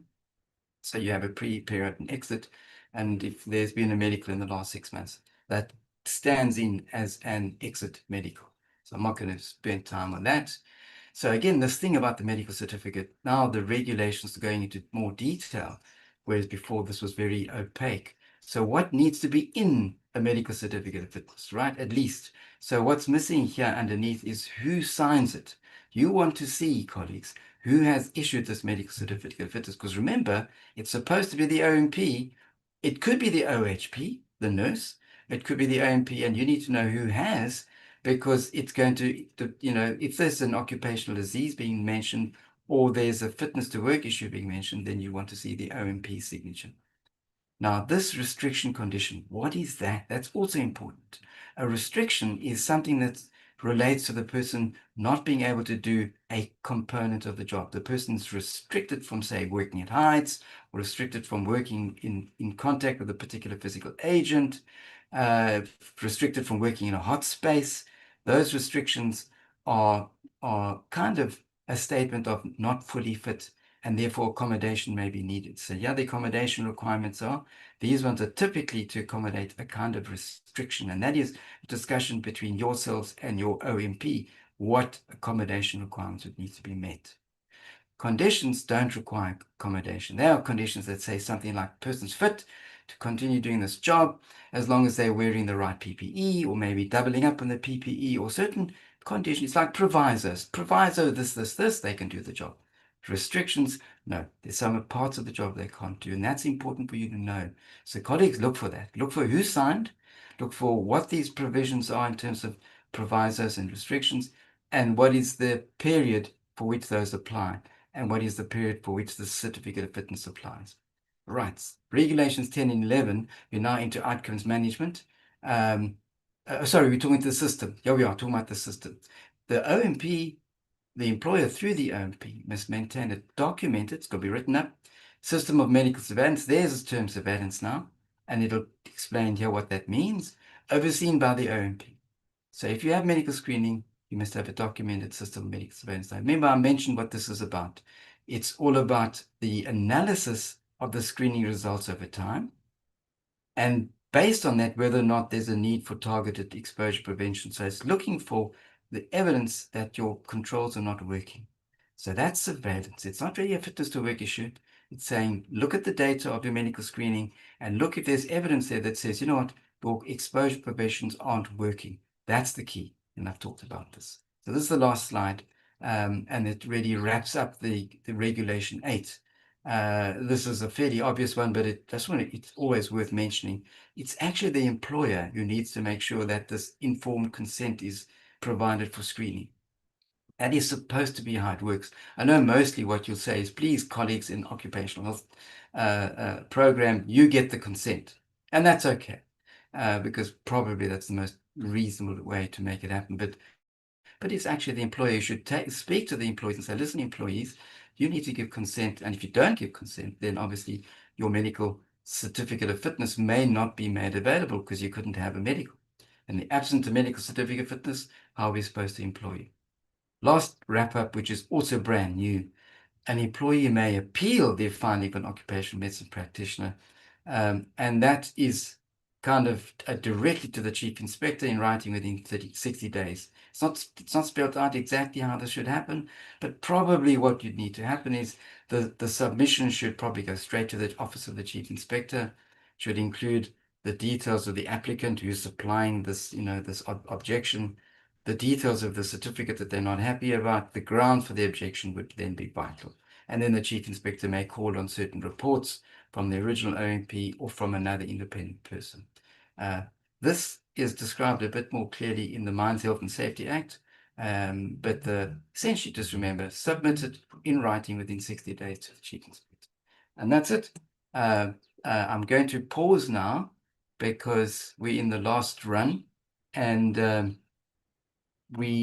think you got the main theme, colleagues, on what I wanted to share in the regs on Regulation 8. Nielsen and Gareth? Thank you very much, Greg, for your presentation, as well as Garth for your presentation on these pretty complicated and complex regulations. And also thank you to our over 800 attendees that sat here and listened to you guys. And I take it took a lot of note. We've got 34 plus questions. If I can maybe ask the attendees to not post any further questions, because I doubt if we're even going to get through 35 questions in any case. If I can ask you, Greg and Garth, I'm going to read as quickly as possibly through them. If it's your cue, just say yes or answer, and but we won't have time to go into too much detail. So let's kick off with Glenn, who is saying we are planting speckworm in the Karoo area of South Africa and various farms. Summer months can reach to 40 degrees, etc. We have mitigations in place, early start, earlier end of the day, avoid high temperatures, shade facilities, etc., etc. We do undertake awareness training for thermal stress and monitoring SMMEs contractors, etc. As I read through the current regulation, medicals are not required due to the nature of the work. However, under the new physical agent regulation, would the thermal stress trigger the physical agent regulations for medical surveillance? My question ultimately, what is thermal stress defined as under these regulations, i.e. confined spaces in boiler rooms, etc., or does working outdoors on farms trigger it? Great question. So I'll have a quick go because it's a medical question, right? And I think what we'd want to think about there, colleague, is this is a fitness to work requirement more than it's actually a surveillance requirement. In other words, we're not surveilling that the person's got sick. Mostly heat, and the origins of this is best understood in mining. So think about people in mining where there's heat is an ever-present problem. So what your OMP would need to look at the risk assessment. Look at the circumstances of exposure, the degree of exposure. You've said it's the Karoo, it's hot. I know very well. But what we'd want to know is are there vulnerability issues that need to be considered, that people may be at particular risk because of a comorbidity? And the answer is it's probably true. And then under those circumstances, this hot Karoo, perhaps the clothing they're wearing, perhaps all those other factors are probably going to trigger a fitness to work requirement, and you may want to consider that. Bearing in mind, you're talking about blazing sun, UV light, and UV light is a skin cancer risk. So you may find that there may be others in that OREP, occupational risk exposure profile, that may talk to these regs, at least to the need for medical screening. But I don't want to overextend the need for medical screening, but yes, it could be true in a very hot environment, physically demanding work, clothing and hot sunlight. It may require a screen for fitness to work. Thanks, Greg. Johan, once the competent person has done the risk assessment and has done the monitoring, and if a risk is then identified, is it also then not the responsibility of the competent person to project, manage, and sign off on the relevant remediation measures to resolve the issue? Anyone? Short, yes, no? You can't transfer your liability like that, unfortunately. Not unfortunately, but certainly you can't transfer that liability. Is that yes, the within the scope of what you'd expect is that the competent person would assess, monitor, make recommendations, and then it's for the employer then to take those recommendations. They're responsible. So what I was talking about then in terms of using somebody to do the assessment and to determine whether there's a problem, what you should do, yes, you can get that responsibility over. But in terms of actually owning the problem, you can't get somebody else to own the problem. Right, thank you. Question from Santi. Competent person definition. You might have covered these, guys. So just say yes or no. What is the required knowledge, experience, and training required by what or whom? Who and where would you find this? So if you look at the scope of the regulations in terms of the stressors, we look at then heat, cold, vibration, illumination, all of those. What are the competencies required, and what are then the the qualifications related to that. And that's what I said in terms of occupational hygiene. That's squarely sits in the competence of occupational hygiene. And we have a professional association, SIO, we assess, we have a scope of practice for technologists, hygienists, and people practice within that. We register. And so that's typically what, in South Africa, what you'd assess then as actually a competent person. Chris asked, are physical agent regulation surveys now reduced from 2 yearly to annually? I think it sits at 24 months, if I'm correct. Yeah. Correct? Yeah, I think it's 24 monthly. Okay. Thank you. Sharon, do colleges and schools need to do medical surveillance stroke medical screening for all their staff as well? Just ask that again, who's the group of people? Colleges and schools, so training institutions, need to do medical surveillance stroke medical screening for their staff as well? No, I look, that sounds like a way too extreme. One would, one can look at the regs and say, oh, look, there are all these things. There's these drivers. Remember they said the presence of the hazard doesn't equal the presence of significant risk and therefore the requirement for screening. No. Thank you. Nomtandazu asks, this is for environments with operations concentrated to offices, call centers, environments, etc.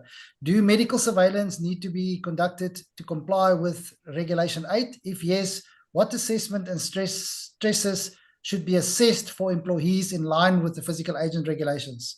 That first environment was offices we're talking about, right? Offices, call centers, etc. That kind of environment. No, you see, I think, again, let's turn the question on its head and say first do the risk assessment. First. And then out of the risk assessment, your competent person look at this and say, are there things here that I need to put to an O&P and say, do we need medical screening? And arguably, the only thing that comes to my mind is to make sure that you improve ventilation, make sure that the risk of biological agents is reduced, and the likelihood then for screening should really disappear. Okay, thank you. Krista asked, I'm not sure if I understand, I'm sure you guys will. Regulation 5, monitoring by a competent person. Will it now be acceptable to conduct certain environmental stress surveys by a competent person other than an AIA, e.g. illumination monitored by electrical person with knowledge of using a lux meter, calibrated, etc. Similarly to indoor air quality monitoring. If the risk assessment assess the risk as low, do we still need an AIA for monitoring? I think it was half answered, but if you guys quickly want to comment. Well, it's quite clear is that if that person, for example, electric engineer who understands the equipment or whatever, yes, that person's a competent person in terms of the scope of what's actually been assessed. In terms of indoor air quality, maybe I'm not understanding the question. I think it was already answered. Greg, you want to come in? Okay, I think so. we still got a lot of questions to go through. Can I just also quickly just calibrate an answer I gave? I'm just worried that it's going to create the wrong impression. The heat question, Niels, just needs one more sentence. I just want to make the point, I don't want every single farmer and every single agricultural industry out there now to think, oh, if there's hot sun, I need to do medical screening. Maybe let me just recalibrate and say, hang on a minute. I think if you can mitigate the risk of working in heat down to below the threshold where there is likely to be a heat illness as a consequence, then you don't need medical. So do your risk assessment, identify the risk, mitigate the risk through safe work practices, proper clothing, and then you don't need to do medicals. So I don't want every single place now doing medicals or saying they think they need to do medicals. Okay, next question. If we don't have the answer, just say so. Is an OHS inspector competence automatically assumed? Or may we request proof of their qualifications and credentials to verify their competence? Sorry, OH, occupational health. OHS inspectors, yeah. Inspectors. Sorry. Inspectors. It's a bit of a naughty question in a way. It's that the Department of Labor would have actually appointed people with the appropriate qualifications to do the scope that they actually are practicing within. It's really for the Department of Employment and Labor to answer that, not us. I'm assuming the answer for what they would do would be yes, but even within actually occupational health and safety, there's many levels of expertise in terms of there's somebody who maybe won't have the full scope of practice, but there'll be people specialists who can actually come in and support. Okay. Tamarin asked if an organization is considering in-house personnel to provide training for their workforce on these regulations, is there any more guidance in terms of what credentials and competence a trainer must have to ensure we align with the regulations requirements? Yeah, so the competent person is that you have to look at the detail of the definition and ask yourself then, do you meet the definition of competent person? And it's really for, if you feel that the person can meet that, I think it's quite difficult. I think that it's quite a high level because the detail in the definition. Yes, but don't make the assumption or don't just go off hearsay or what you think. Go through the definition and measure that person against the definition. Thanks. I see the questions are still growing. We're never going to get through them all, but let's see if we can have short answers, maybe. Are these specifications, or are there specification guidelines for acclimatization programs? Acclimatization programs. Acclimatization. Yeah. Are there programs available? Guidelines? You want to say? That's mining industry is very strong on that. And they've institutionalized it.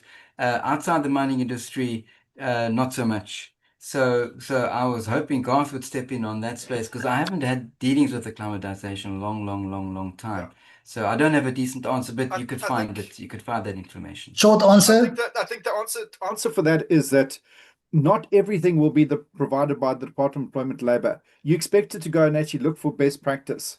And so there's a wealth of information on what acclimatization programs look to. And as long as then you're operating within the scope of what's acceptable, that would be, I think, accepted.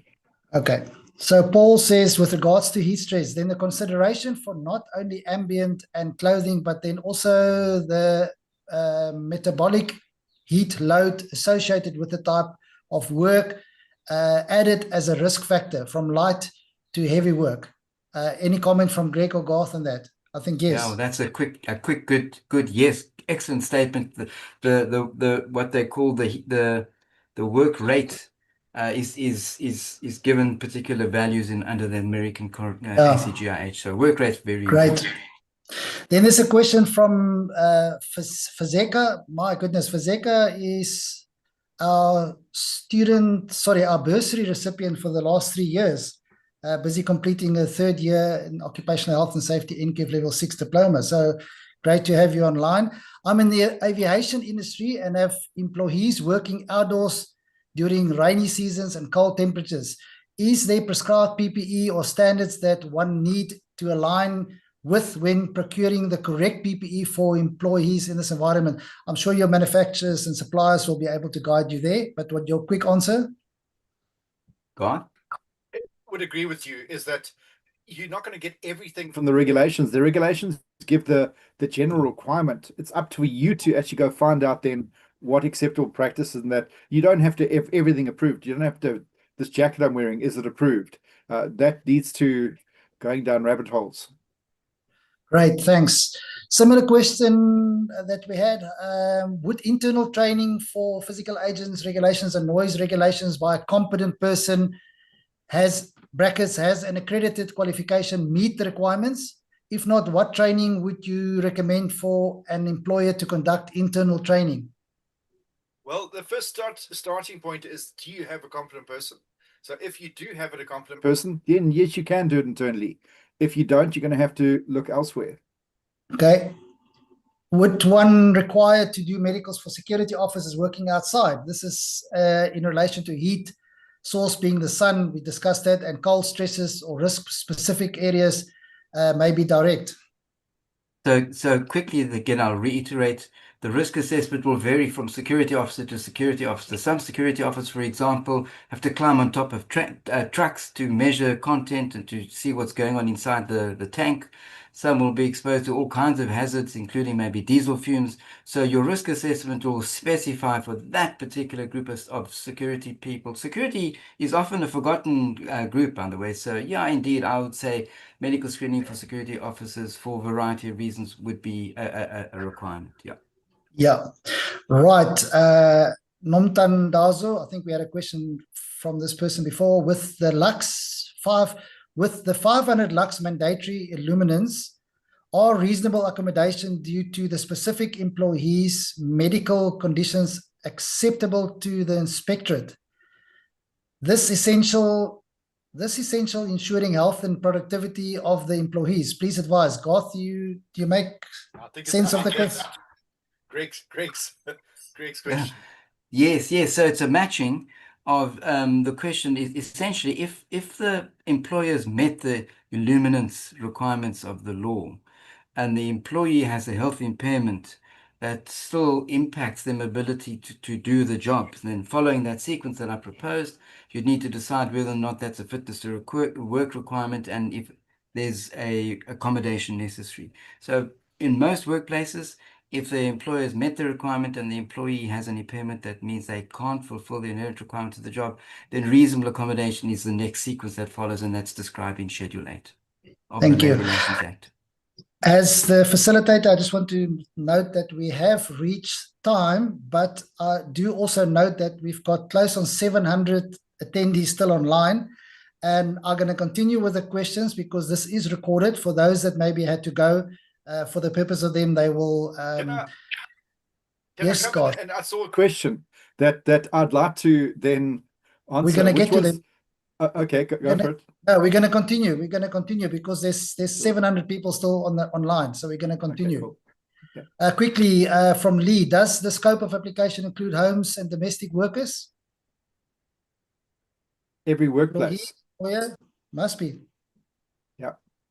If it's covered by the Act, and that's, oh gosh, you know that better than I do. You know the Act very well. So if it's covered by the Act, it's covered by the regs. Yeah. Right. With the air quality and HVAC systems, are there stipulated enforceable temperatures in winter and summer months without overlapping? It's quite a challenge in open plan environments with employees requesting variable temperatures. Is there a better way to manage this? This is an old question going around and around. Yeah. It's a good question. I've actually been having looked after this for the whole organization. I've had to deal with it. It's that indoor air quality or temperature, certainly, your aim is to kind of make 80% of the people happy. 20% of the people are always going to be kind of unhappy. It's not a precise percentage, but if you put it up 1 degree, some people complain. If you put it down 1 degree, other people complain. So it's not possible to please everybody. And that's a useful starting point. That said, is also then to recognize that the temperature are guidelines, fortunately. So if you still outside of that range, there's not criminal liability attached to that because they are guidelines. Thanks, Garth. Yeah, I've just got an indication from Gareth. In any case, we're going to close the Q&A because I just want to get to this last 24 questions. In any case, I'm sure most of it's has been covered. From Melissa, what would be your recommendation in a factory environment for heat stress and ventilation as the windows and doors are closed due to food safety requirements? So if you got heat stress and you then provide a mechanical means. So if you have that type of specialized environment, you'd put an HVAC system, and so that the technology is available. Obviously, use passive insulation to actually then you can't have actually then a single metal sheet on top. It's just not, the economics are not going to work. So there's part of the definition of reasoning practicable is the available technology, and in terms of that, there's significant available technology both in passive and active heat control. Right. The following 2 questions come from Kondingi. I hope I pronounced his name correctly, and it's very powerful questions. As a contractor, do I have to hire specific persons to comply with these physical agents regulations? And the second part of the question, and how will the measures all these stresses like vibration? So we're talking about a contractor that knows how to extend her homes or houses. What is your guys' guidelines there? Well, let me start off, and then you can come to you, Greg. Is that first of all, a contractor is an employer in their own right. So the arrangements in terms of Section 37 as how they go about actually complying is for that contractor to answer in their own right. Greg, I'll hand over to you for the medical part. Yes, well, absolutely. I think the regulations stand as they stand, and all the other, you'll ask the same for the hazardous biological agents, chemical agents, and ergonomics and the like will be a similar answer. And the areas perhaps that you perhaps want to consider out or getting help from is going to be the competent person, that you may want to get someone who is a competent person to fulfill the role of the competent person. The other is to ascertain if medical screening is necessary. That also is typically going to be outsourced set of professionals that are going to do your medical. Firstly, decide whether you need medical screening, and secondly, then to implement it if it's necessary. So those two, I suspect you may need outside help. Right. Santi asked, what courses should you go for? I'm not sure what that quite means, but what courses should you go for? It seems easier to identify the equipment to buy than the course to attend. For being a competent person, I suspect. Yeah, it speaks to then what it means to be a competent person, and then what in South Africa, what SAQA also recognized then as actually being a competent person. So there's a scope of practice in terms of occupational hygiene, in terms of each of these stressors. And so SIO as a professional organization, a sister organization to actually then SIOSH, provides that scope of practice, provides then actually accreditation levels, and they see there's a very clear pathway to becoming then a registered professional. Okay, thank you. Alan's got quite a nice comprehensive statement with a question at the bottom. I think it's worth reading it all out. It appears that, oops, just jumped up. It appears that several provisions within the physical agents regulations in South Africa carry criminal liability, as mentioned, in cases of non-compliance. Considering the large number of small, medium, and micro SMMEs, this may place a significant burden on smaller businesses that often have limited resources, etc. While I fully acknowledge the importance of enforcing these regulations, particularly in addressing non-compliance among large organizations, it would be helpful to understand how enforcement is intended to be applied in practice. Well, we'll see that still happening. Specifically, is there a risk-based or proportional approach that prioritize higher risk or larger entities while supporting smaller businesses through guidance, awareness, and progressive compliance measures? Quite a mouthful, but I think if you can maybe give some guidance. I'll have a first go. Is that I think it's an outstanding question, and I also have the same question. Perhaps Niels is an opportunity to have somebody from the Department of Employment and Labour to answer that, because we certainly can't do that on their behalf. Yeah. I agree. Anything can't add? Yeah. Okay. Right. Let me just move on to the next one from Trevor. Could we rely on the OEM report for... Sorry, if Gareth deleted, then it jumps away from my screen. Could we rely on the OEM report of hand tool vibration instead of trying to calculate this one? I think it was part of the discussion that surely the OEM report will say what is the hazards, the noise levels, the vibration of the equipment. It is in part as an input, absolutely. In terms of then who's doing the assessment and using that, you still have to be a competent person because to understand then how to use that information and also how to actually assess the full task. It's more is needed than only looking at the OEM report. But yes, of course, the OEM report is actually useful. Thanks, Garth. A similar question that we had before from Marina. With the school environment, would be required to find a registered SIHO consultants with experience in lux levels, ventilation, vibration to conduct each of these risk assessments? That's a Garth question. Where it's triggered, you would have to...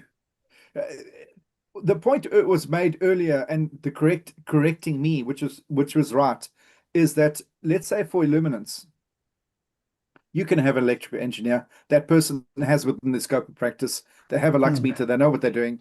You can, so it's not only hygienists. But in terms of then every employer has to actually carry out then, if they have these risks, they have these exposures, the stressors, they have to actually carry out assessments. Yes, they do. And we can't change that. We can explain as best as we know how what the regulation's saying. Yeah. Greg, anything to add? Nothing really to add. It's a big, there's an interesting question. It's a good question. Yeah.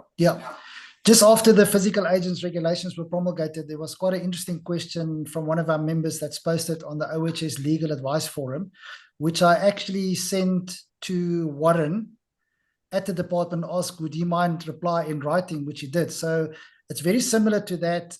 So I urge members to go to the OHS Legal Advice Forum and just type in keyword physical agents regulations and see what the comment was back from the Deputy Director, Health and Hygiene from the Department of Employment and Labour. Right, Shireen asked, if we use UVC robots, this is an interesting question, in hospitals to disinfect rooms post-patient discharge, UVC lamps operating at 254 nm and do not produce ozone. Cycles is about 10 to 20 minutes in unoccupied or closed off areas. Do we really need specific exposure monitoring by AIA? Exposure is only possible if SOP is not followed, which will result in maybe a few seconds exposure while automated detection switches off the lamp stroke UVC. We did get an OEM and risk assessment from the supplier plus SDS. Risk is very low. Your comments? You start off the assessment first of all. The assessment in this particular case would actually then show that because if there are people being exposed, then there would be exposure. If everybody leaves that room and you have a source of exposure, there is no exposure. So it doesn't mean you have to then move to, and that's the point as I was saying, actually with any assessment over here would say there is no exposure, therefore you don't actually have to actually go further, as long as and to assess actually what controls are in place and whether those controls are in place, effective, and actually being held and actually maintained. So really, it's really to take a systems approach, and if you take a systems approach to making sure that the barriers are, first of all, appropriate in terms of hierarchy control, they maintained, you do that approach, then actually it reduces then the need to do more expensive monitoring and assessment. Yeah. Right, thanks. There's a question from Riddell. I agree with Greg about vibration. Well done, Greg. Vibration.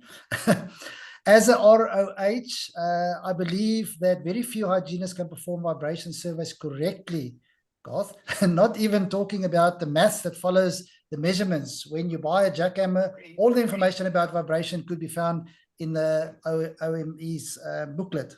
That's just a statement. So I would say just on that one, I would agree with you.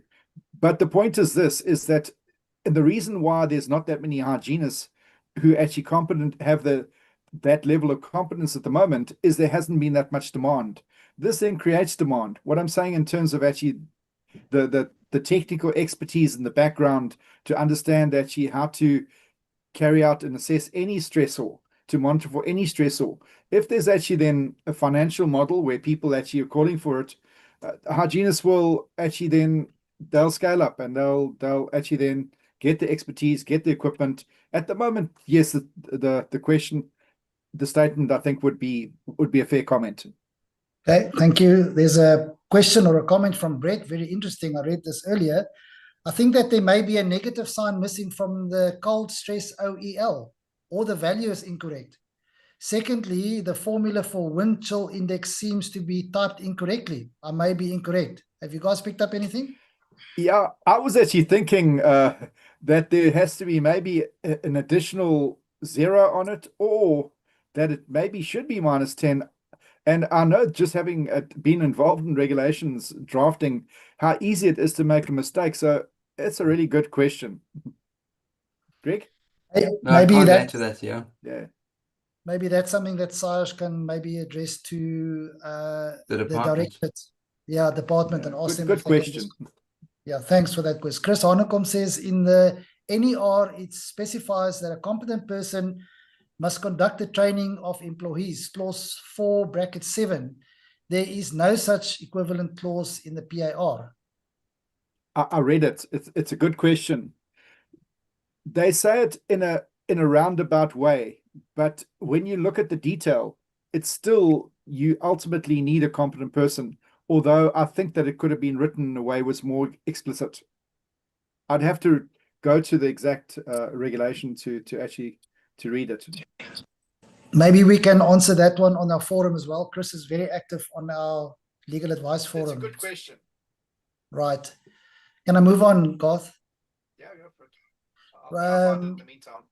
Sharon asked, do the EPC compliance and certifications via SANEDI forms part of compliance regarding our current topic? And then the bottom question says EPC equals energy performance certificate. Are you guys aware of that? In buildings, right? Buildings, yeah, buildings that Yes. are larger Have than to a be certain square meters. Have to be an energy efficient and meet certain energy efficiency Certificate has to be requirements. displayed. Yeah, that's a very good question. I don't know if one of you got any It's comment above on my that. pay grade. That one, it's a gas one. Look at for the answer the other question. The training thing. Yeah. I don't have that in my set of slides. Shall we move on to the next question? Yeah, move on to the next one. Yeah. Jack says, is there any health effect on laser operators who does not wear PPE? Laser operators who do not. So laser, remember, is, you're talking about health effects. We're talking about a laser is a beam of light that is highly concentrated and highly channeled. So it would have to be aimed at a person to cause that person to be affected by it. It's not going to affect you if you're using it and you're in the same room as it. So I hope I'm understanding the question. If the person's using a laser and pointing in a direction, it's very directional and it's going to cause an incident, perhaps. if you are hit by laser. Of course, again, different lasers. They're varying laser. And laser falls on a different set of legislation, by the way. There is under SAPRA, again, under medical devices, there's a whole lot of stuff about lasers. But it have to be directional and have to be the right intensity for it to have an adverse effect. So I think about that to this colleague in terms of potential for an adverse health effect. Okay. It doesn't fan out. Yeah. Louise ask or make a statement here. POPIA consent will also be applicable to obtain medical clearance consent, which in any case forms part of an employee's responsibility. I gather Right. that's a comment, right? It's an important point. So consent is vital, colleagues. Yeah. Correct. Yeah. Kafilu says, any advice from anyone with experience on how to handle unions' resistance from their members to avail themselves for medical screening, e.g. concerns with confidentiality, thinking people will lose their jobs? I know you might say it's over your pay grade, Greg. It's more HR. No, it's central in all of occupational health. A lot of occupational health is about allaying fears.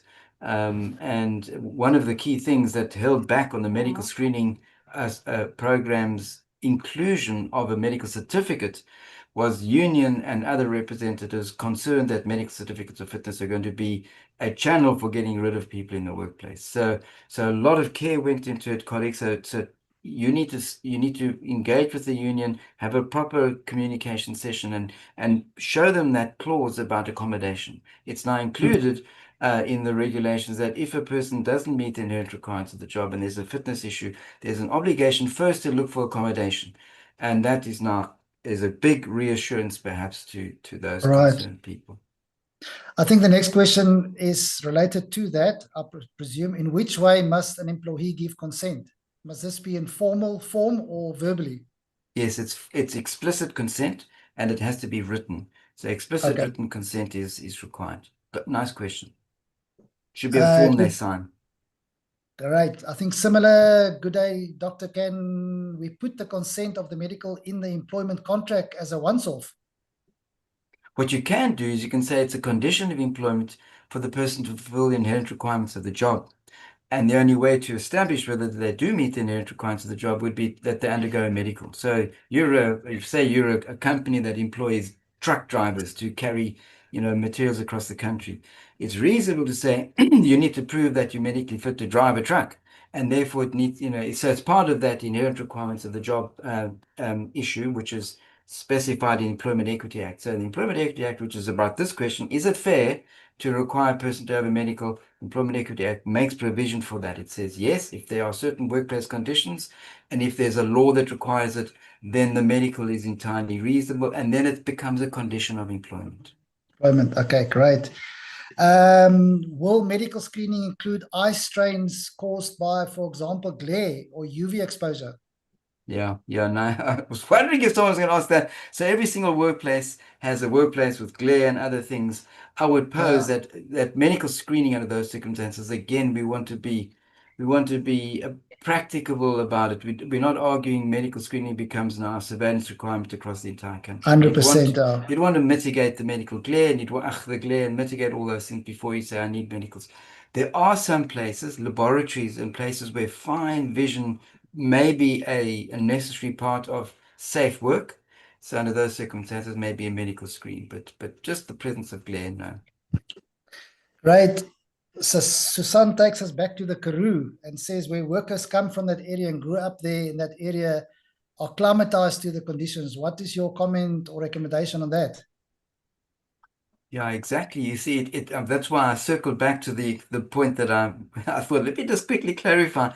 This is a very good point. It's what I was thinking. Hang on a minute. So that would be part of the risk assessment. Part of the determination of whether or not you need medicals would be to answer the question, A, if there is a present risk, such as heat, what measures have you put in place to mitigate the impacts of that heat? If they're reasonable and strong, and that therefore people are unlikely, even vulnerable people are unlikely to have a problem, well, then already you probably don't need a medical. Now, in addition, you have inherently acclimatized people. You need to know, of course, someone may have moved from Cape Town to that spot that you didn't know about, or from, Western Cape somewhere. So to assume everyone comes from local and therefore acclimatized, maybe that's part of your onboarding, is to establish where they're from and whether or not they are likely to be acclimatized. So you're right. I would argue first, cover your bases before assuming people need a medical.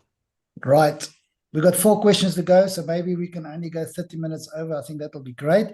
Elaine says, how do you determine when and which office staffs require medicals to be done? We have purely office staff, admin work, and there are other sites with office staff assessing operational areas. Do we just do medicals for all of these assessing the plants? Also, I think although ergonomics risks are present in the office environment, it doesn't automatically mean mandatory medicals. Absolutely right. Absolutely right. It was one of my worries about the ergonomics regs. Ergonomics is ubiquitous, and ergonomic hazard is sitting down where we are now. So good question. Thanks for asking. And it applies to all the hazards, whether biological agent. You're sitting in an office, you could get exposed to flu.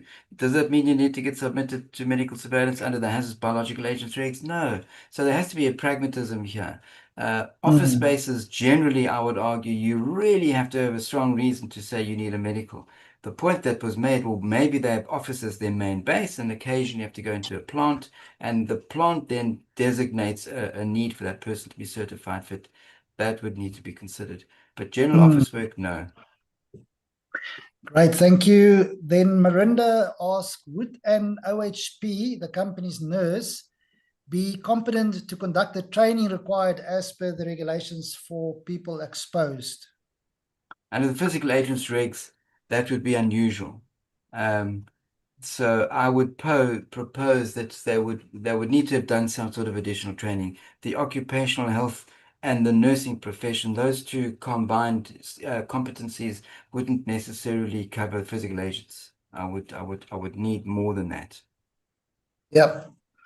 Okay, Manuel says, good morning, gents. The question is simple. With illumination being increased by 300 lux to 500 lux, surely the levels of ambient radiation as well as ambience of temperature in the ambit would change. This has an impact on certain individuals with, for instance, cataracts or of that generation, and this is impactful. Therefore, in contractionia, I don't know if I'm pronouncing that correct, if the freedom to employment from the BCEA and others, how do we manage this? I'm not 100% sure part of the question, if you guys can comment on that. I'll have a go. You know, the elements in there that I can attach some sort of an answer to, and there are others that I'm not entirely sure. So what we're saying is, are there lighting circumstances that might impact certain vulnerable people? And the answer is yes. Is it about simple luminance? In other words, the brightness of 500? Probably no. If that person has a health condition where 500 lux causes a health impact, then that would need some sort of a special case. I mean, that would be unusual. What can happen is where that 500 luminance source is located. You know, if it's located poorly and it's shining in someone's eyes, or there's reflection off highly reflective surfaces and other cofactors, it's not just the luminance, it would then be how it's arranged in that space might affect people with cataracts. They get this internal refraction, and it can create quite a lot of eye pain and headaches. So it's not the luminance, I don't think. I think it's the arrangement and the location of the light source. All right. Agreed. Okay. Okay, then the last question I think we've answered already. Carl, I'm not sure if you maybe joined us late. Where do private employees at household stands in complying with these regulations? We did cover that earlier. If anything to add? Yeah, I'm hiding behind it's in the act, but I've got to be honest that you know, it depends. Households and how that employer relationship is considered through the eyes of the law in terms of regulation generally is a bit opaque to me. It seems implausible that a household in Sandton is going to be held accountable to doing noise exposure measurements and physical agents and all those things. So it's a legal question which Niels, you and Garth probably are stronger at than I am. And possibly our in-house legal consult advocate Reinhard Lutz will be able, I'm sure he's even online. We'll have a chat to him about that as well, and maybe discuss that further on our OHS online forum, OHS Legal Advice Forum. Garth, did you find anything that you looked for? Do you want to? I did. Right. Eventually. Okay. I've been looking. So, if you can let us know quickly, then we can wrap up. I'm going to Thanks. share my screen with you so you can see, because so you can look at it in real time. So and I knew it was hidden. That's why I've been looking puzzled for the last couple of minutes, because I was doing these searches. But it speaks about then regulation. In the regulation itself, it doesn't specify, but under regulation 3, information track, this provision, it goes down over here. And it speaks about. This is the explanatory notes, Garth. Just clarify. Yeah, explanatory notes, correct. It's under the explanatory notes. Yes, correct. okay. The aspects of training are minimum requirement training program. However, the employer should provide suitable training, etc., etc. The employer will be required to present at least the following portfolio of evidence: competence of the person who provided the training.